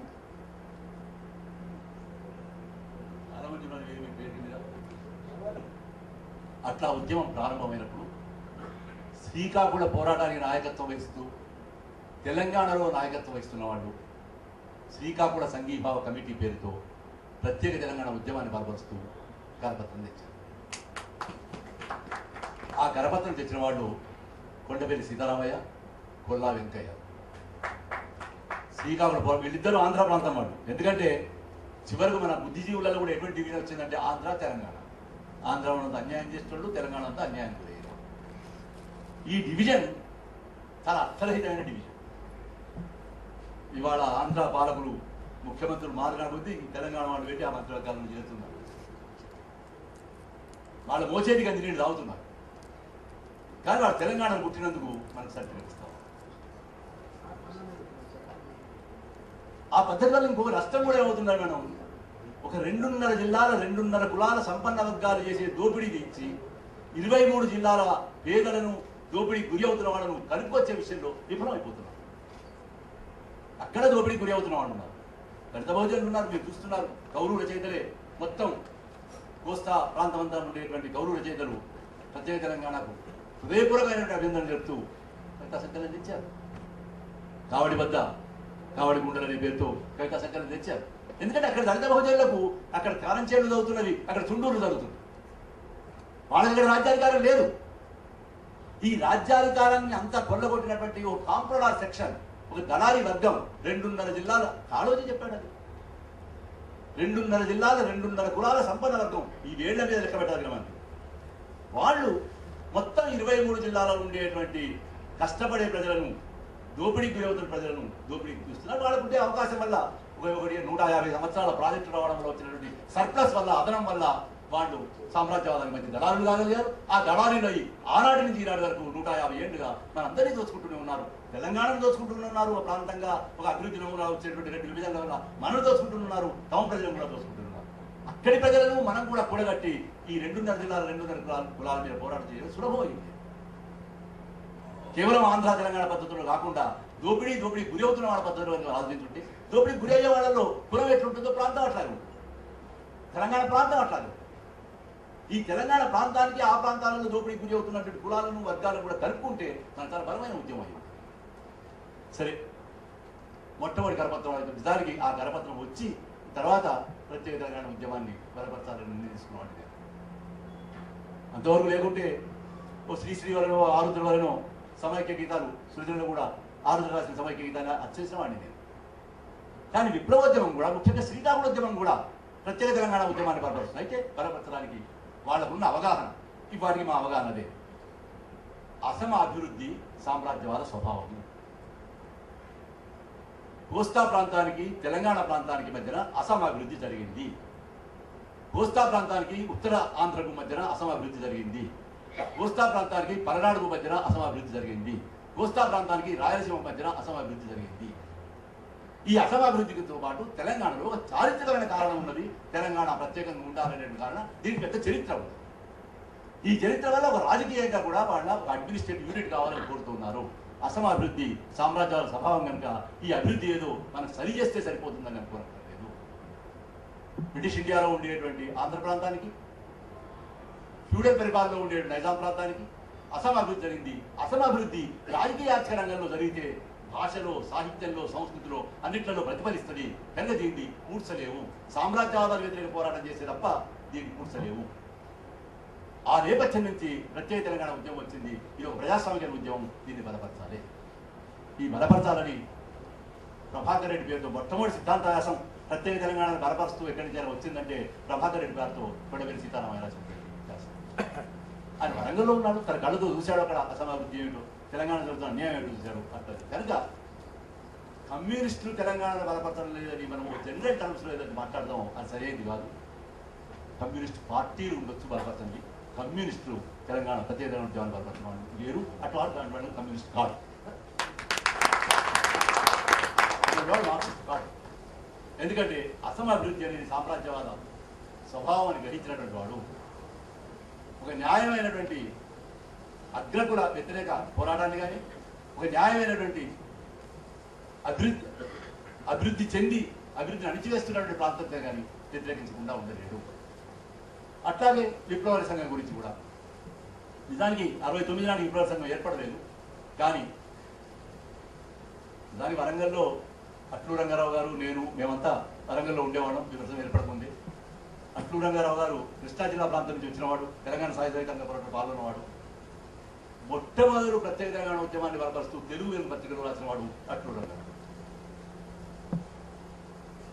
ఇంకా విరసం ఏర్పడముందు, విరసం ఏర్పడ్డ రోజు పుస్తకం వచ్చింది. కానీ విరసం ఏర్పడక ముందు మార్చ్ అనే కవితా సంకలనంలో ప్రత్యేక తెలంగాణ ఉద్యమంలో ప్రజావిలువను కనిపెట్టిన వాడు లేనిలని రాసిన వాడిని నేను. ఇంకా విరసం ఏర్పడ్డావు ఆనాడు ఆ పుస్తకం అచ్చేసుకొని హైదరాబాద్ వచ్చాం. ఆ మార్చ్ జూలై 4 నాడు వెలువడింది. అందులో అది వచ్చింది. ఆనాటి నుంచి ఈనాడు వరకు కూడా విప్లవ సంఘం ప్రత్యేక తెలంగాణ ఉద్యమం వచ్చినప్పుడల్లా, ప్రజారాశం తీసుకొచ్చినప్పుడల్లా వాటికి అండగా నిలబడుతున్నాం, వాటిని బలపరుస్తున్నాం. ఇది అయితే ఇంకొక విషయం కూడా చెప్పాలి. విప్లవ సంఘం మొత్తంగా దీన్ని బలపరిచిందని కాదు, దాని ఒకటి మీరు గ్రహించాలి. ఎందుకంటే పత్రికలు చూస్తున్నాను, యథాలాపంగా మాట్లాడే మాటలు చాలా ఎక్కువైపోయాయి. అది మన తెలంగాణ ఏర్పడిన తర్వాత మనం భవిష్యత్ చిత్రాన్ని రచించుకోవడానికి నష్టం చేస్తుంది. నాకు అధ్యయనం లేదు. ఇప్పుడు పర్వాలేదు, ఇప్పుడేం తెలియదు, ఎందుకంటే అధికారం లేదు. రేపు మన తెలంగాణ వచ్చిన తర్వాత యథాలాపం మాటలు, హియర్సే మాటలు చాలా నష్టాలు చేస్తాయి. ఎప్పుడైనా విప్లవ సంఘాన్ని సంస్థల్లో మాకుండే ప్రాథమిక రాజకీయ విశ్వాసం వల్ల మేము నిర్ణయాలు తీసుకుంటాం తప్ప పుట్టుక వల్ల తీసుకో. మార్క్సిస్ట్ లెనినిస్ట్ రాజకీయ విశ్వాసం వల్ల, ఆ రాజకీయ విశ్వాసంలో కూడా చాలా ధోరణులు ఉన్నాయి. ఒక ధోరణి వల్ల 72లో మేము ప్రత్యేక తెలంగాణ ఉద్యమాన్ని, ప్రత్యేక ఆంధ్ర రాష్ట్రాన్ని బలపరుస్తూ తీర్మానాలు చేసినప్పుడు రాజకీయ విశ్వాసం వల్ల దాన్ని వ్యతిరేకించిన వాళ్ళు ఉన్నారు. ఉదాహరణ జ్వాలాముఖి, నిఖిలేశ్వరం ఇత్యాది. రాజకీయ విశ్వాసం వల్లే బలపరిచిన వాళ్ళు ఉన్నారు. నాలుగు అవి మా ధోరణులకు సంబంధించిన విషయాలు. లేదా అర్థమయ్యే వాళ్ళు చెప్పాలంటే మా పొలిటికల్ అఫిలియేషన్స్, అలియన్సెస్ సంబంధించిన విషయాలు. అట్లే శ్రీశ్రీ కూడా వ్యతిరేకించవచ్చు. ఏదో ఈ పత్రికలో ఒక కరపత్రం చూశాను నేను. కేవీ రమణారెడ్డి గారు ప్రత్యేక తెలంగాణ వ్యతిరేకించారు. చాలా తప్పదు. మీరు ఇటీవలనే వార్తాపత్రికలో దాశరథి కృష్ణమాచార్య రాసిన అద్భుతమైన లేఖ, పుట్టవేలి రామారావు గారు రాసిన అద్భుతమైన లేఖ చదివి ఉంటారు.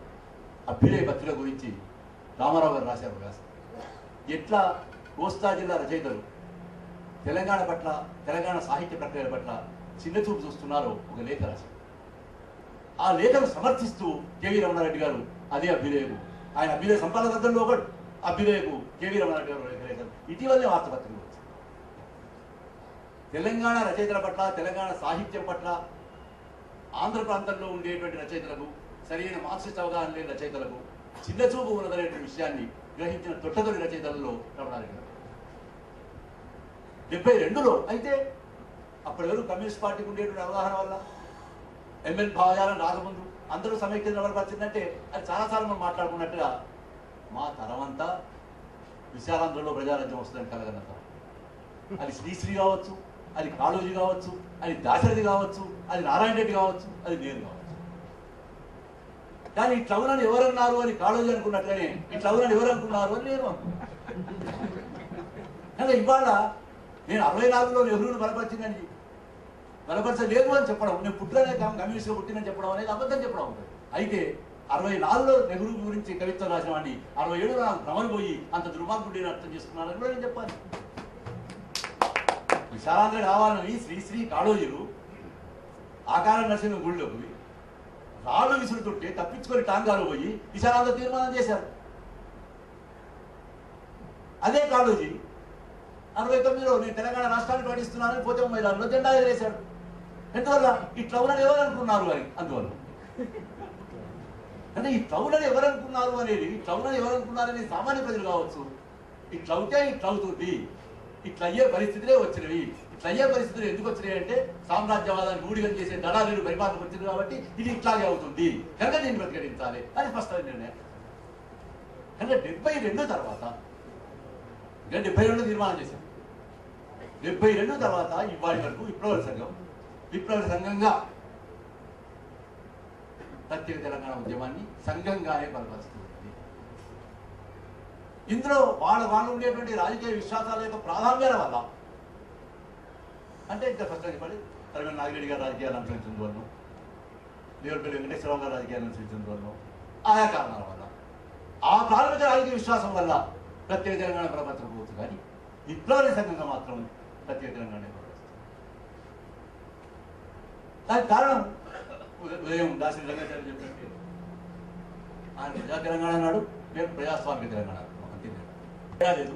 ప్రజా తెలంగాణ ప్రజాస్వామిక తెలంగాణ వాస్తవానికి ప్రజా తెలంగాణ ప్రజాస్వామిక తెలంగాణ కంటే ఒక అడుగు ముందు. ఎందుకంటే ప్రజాస్వామిక తెలంగాణ దానికి క్వాలిఫై చేసేదానికి ఒక అంశం ఏమిటంటే తెలంగాణనే కాదు దేశాన్ని విముక్తం చేసుకోవాలనుకుంటే సాయుధ పోరాటమే కావాలి, వర్గ పోరాటమే కావాలి.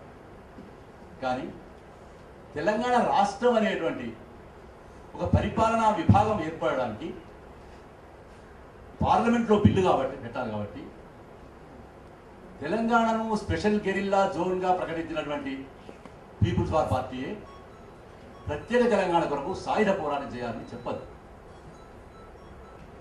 తెలంగాణ రాష్ట్రాన్ని సాధించడానికి సాయుధ పోరాటం అక్కర్లేదు. తెలంగాణను విముక్తం చేయడానికి ఆ మాట కోసం తెలంగాణ ఏమిటి?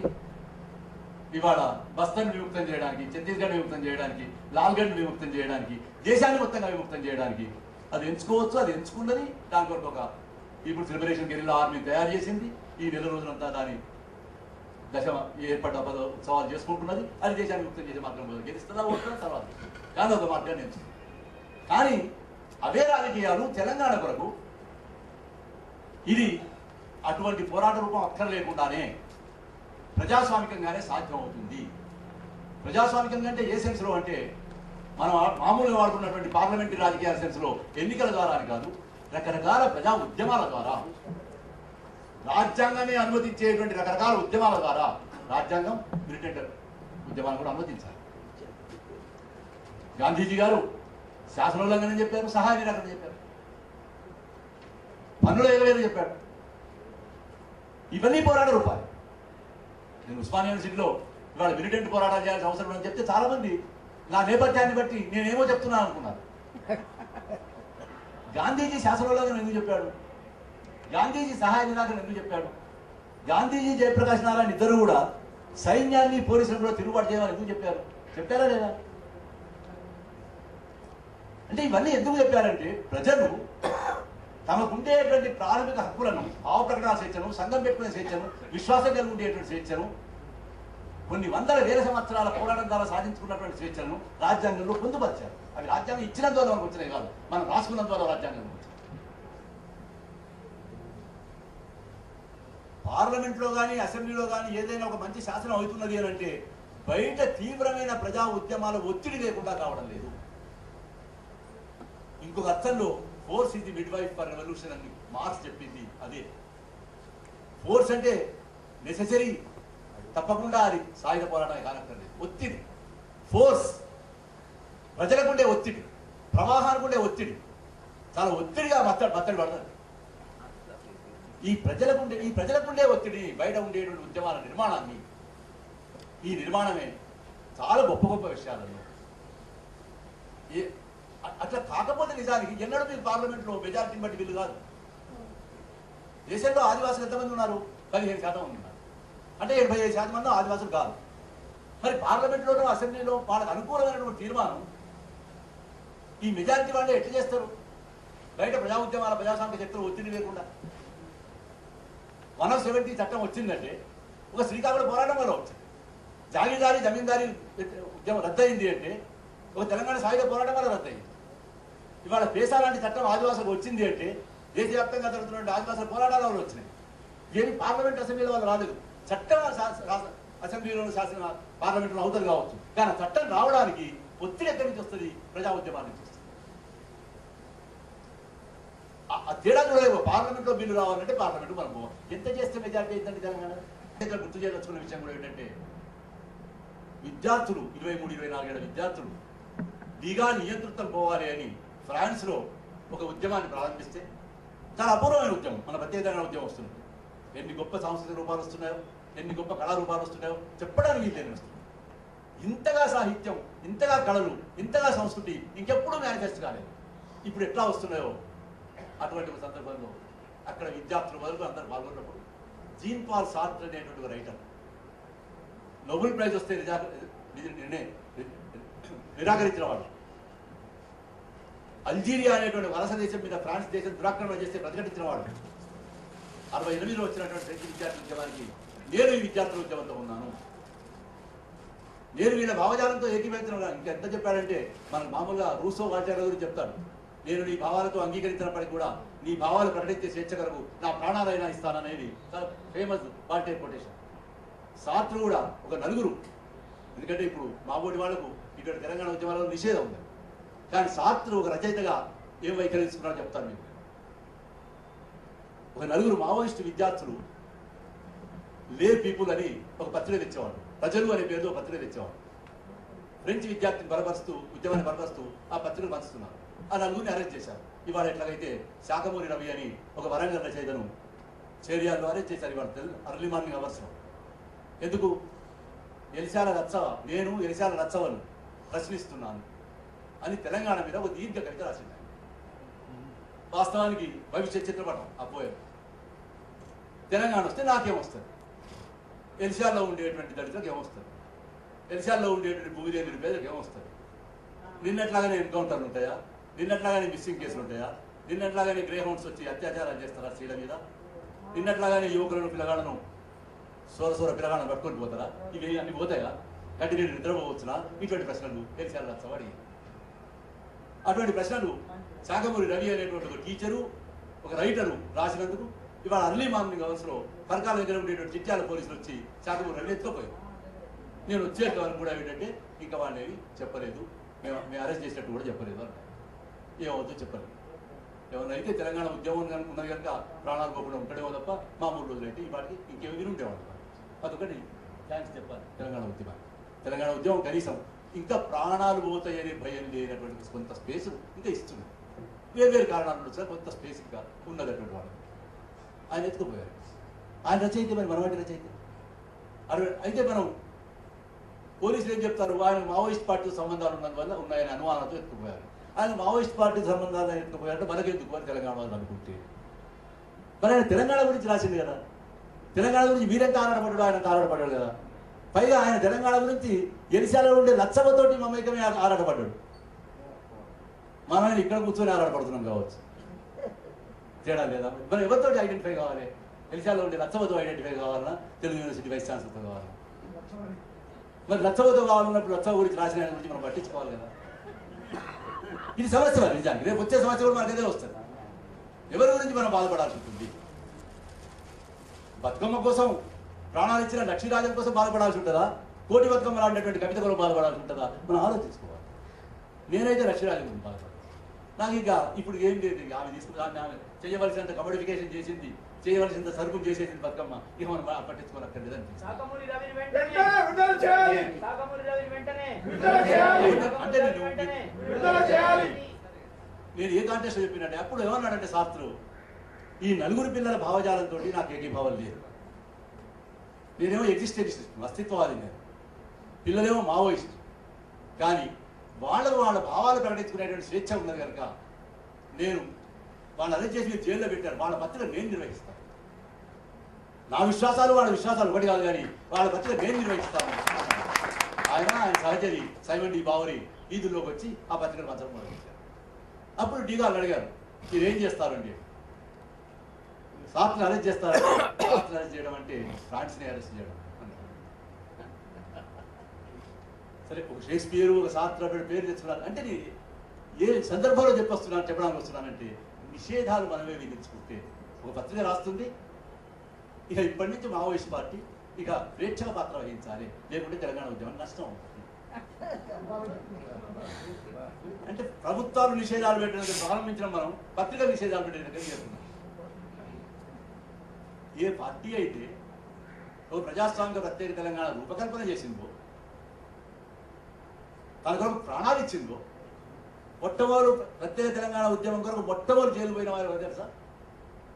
కేజీ సత్యమూర్తి, చక్కిళ్ళ అయ్యారు 1969. నేను ఇప్పుడు మన 69 మూమెంట్ అని చెప్తున్నాం. వరంగల్ జైల్లో మొట్టమొదటి అరెస్టు సత్యమూర్తి, అక్కడ గ్యాబ్రియల్ స్కూల్లో టీచర్గా ఉండేటువంటి కేజీ సత్యమూర్తి గారు జనగామ దగ్గర అమ్మాపురం అనేటువంటి గ్రామానికి సర్పంచ్గా ఉండి సిపిఐ నుంచి, సిపిఎం నుంచి, ఎంఎల్ నుంచి, అన్ని పార్టీల నుంచి కూడా సర్పంచ్గా ఉండి ఎన్నికల రాజకీయాలతో విసుగొచ్చి రాజీనామా చేసి శ్రీకాకుళం ఉద్యమంలో చేరిన చక్కిళ్ళ అయ్యా మొట్టమొదటి జైలుకు పోయాడు. కాళోజీ కూడా పోయాడు. కాళోజీ నువ్వేంద్రు కమ్యూనిస్టు తెలంగాణ కోసం జైలుకు వచ్చినావు అంటే ఆయన అన్నాడు, నువ్వు తెలంగాణ దగ్గర ఆగిపోతే నేను చాలా దూరం పోయేది ఉన్నది. ఇది కాళోజీ వాళ్ళు చాలాసార్లు చెప్పాడు ఈ విషయం.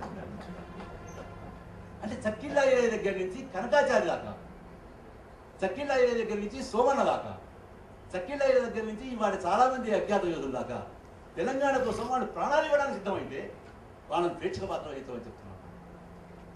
వాళ్ళని మన ఉద్యమాల నుంచి నిషేధిస్తున్నాం. వాళ్ళ బలం అక్కర్లేదా మనకు? అంటే మనం ఎవరెవరిని తొలగించుకొని తెలంగాణ తెలుసుకున్నాం.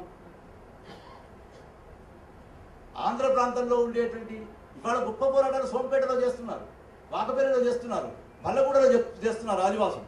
ఇదే ఆంధ్రప్రదేశ్ ప్రభుత్వానికి వ్యతిరేకంగా, ఇదే కేంద్ర ప్రభుత్వానికి వ్యతిరేకంగా రాజీ లేని పోరాటాలు చేస్తున్నారు. సోంపేటలో థర్మల్ ప్లాంట్లు ఆగలిగారు. పోలపల్లిలో వచ్చిన చేతులు మనం ఆపాలంటే థర్మల్ ప్రాజెక్టు వ్యతిరేకంగా చేస్తున్న సోంపేట వాళ్ళు మనం సమర్థన ఇవ్వద్దా? తెలంగాణ కొరకు మనం చేస్తున్న పోరాటానికి మద్దతు కావాలంటే ఆదివాసులు చేస్తున్న సాహసోపేతమైన పోరాటానికి మనం మద్దతు ఇవ్వద్దా? వాళ్ళ మద్దతు కూడా మనకు ఉంటే మనకి ఎంత బలపడుతుంది? ఎవరెవరిని ఎక్స్క్లూడ్ చేయడం వల్ల మనం తెలంగాణ సాధించుకుందామా, ఎవరెవరిని ఇంక్లూడ్ చేసుకోవడం వల్ల మనం తెలంగాణ సాధించుకుందాం? దోపిడీకి గురి అవుతున్న వాళ్ళందరినీ ఇంక్లూడ్ చేసుకోవడం వల్ల మనం తెలంగాణ సాధించుకోగలుగుతాం. వాళ్ళు ఎక్కడున్న వాళ్ళని కావచ్చు. అప్పుడు మాత్రమే అది ప్రజల తెలంగాణగా ఏర్పడుతుంది. ఇట్లా తెలంగాణ సాయుధ పోరాటం ప్రపంచాన్ని ఆకర్షించి ఇవాళకి మీకు మన ఐడెంటిఫికేషన్ ఎక్కడి నుంచి వస్తుందంటే 46లో జరిగిన తెలంగాణ పోరాటం చూస్తుంది. ఓ మీ తెలంగాణ నుంచి వచ్చినాను, బయటికి ఎక్కడ పోయినా కానీ ఆ చరిత్రను గుర్తు చేస్తారు. అట్లాగే ఇవాళ విప్లవోద్యమానికి ఒక వేరు చుక్క అయినటువంటి తెలంగాణను ఒక జగిత్యాలను గుర్తు చేస్తారు. జగిత్యాల నుంచి వచ్చిన వాళ్ళంటే చాలా ప్రత్యేకంగా చూస్తారు. కరీంనగర్ నుంచి వచ్చిన వాళ్ళంటే చాలా ప్రత్యేకంగా చూస్తారు. ఆదిలాబాద్ నుంచి వచ్చారంటే ప్రత్యేకంగా చూస్తారు. ఎట్లాగైతే శ్రీకాకుళం నుంచి వచ్చిన వాళ్ళంటే ప్రత్యేకంగా చూస్తారు. ఈ ఐడెంటిఫికేషన్ నుంచి మనకు గుర్తింపు అంటే ఇవాళ అయితే ఈ పోరాటాన్ని దేనికి వస్తుంది? ముఖ్యంగా తెలంగాణ కూడా అదొకటి అర్థం అవుతుంది. సారాంశంలో మనం ఏం కోరుతున్నాము? సారాంశంలో మనం స్వేచ్ఛను కోరుతున్నాము, ప్రజాస్వామ్యం కోరుతున్నాము. ఎవరు భూమి మీద కష్టం చేస్తున్నారో వాళ్ళ భూమి చెందాలని కోరుతున్నాము. ఎవరు పనిముట్లతో పని చేస్తున్నారో ఆ పనిముట్ల వల్ల సాధించుకునే ఫలితాలు వాళ్ళకి చెందాలి. నిజమైన న్యాయమైన భావాల వైపు నేను వచ్చేటువంటి క్రమంలో నేను తెలుసుకోవాలని ఆశిస్తున్నాను తప్ప నాకేదో తెలుసు అని మాత్రం నేను ఇప్పటిదాకా అనుకోవట్లేదు.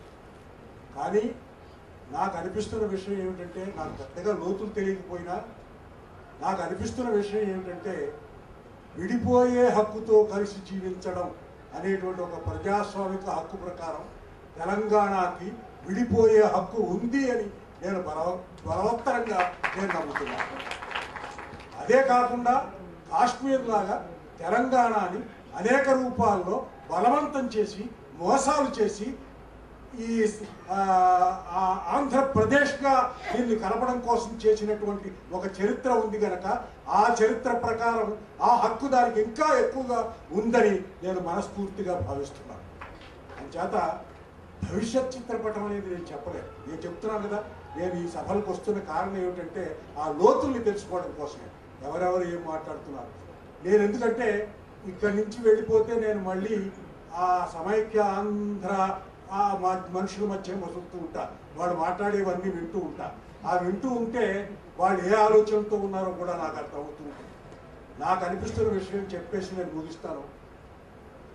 తెలంగాణకి తన ప్రత్యేకతని సాధించుకునే హక్కు ఉంది అని మనస్ఫూర్తిగా నమ్ముతూనే దాన్ని ఏ అవకాశం వచ్చినా పోగొట్టడానికి శవం దగ్గర గద్దలు కాసు కూర్చున్నట్టుగా మొత్తం కాసు కూర్చున్నటువంటి శక్తులు ఉన్నాయి. దాన్ని సాధించుకోవాలంటే మీరు ఎలా పోరాడాలో, మీరు కాదు మనం ఎలా పోరాడాలో పోరాడితేనే ఆ భవిష్యత్ చిత్రపటం మనకి ఆవిష్కరించబడి మనం దాన్ని సాధించుకోగలుగుతాం. కానీ లేకపోతే వ్యతిరేక శక్తులు ఎక్కువగా ఉన్నాయి, జాగ్రత్తగా ఉండవలసిందిగా మనవి చేస్తూ నేను సెలవు తీసుకుంటున్నాను. అక్కడుండి తెలంగాణ గురించి మాట్లాడు.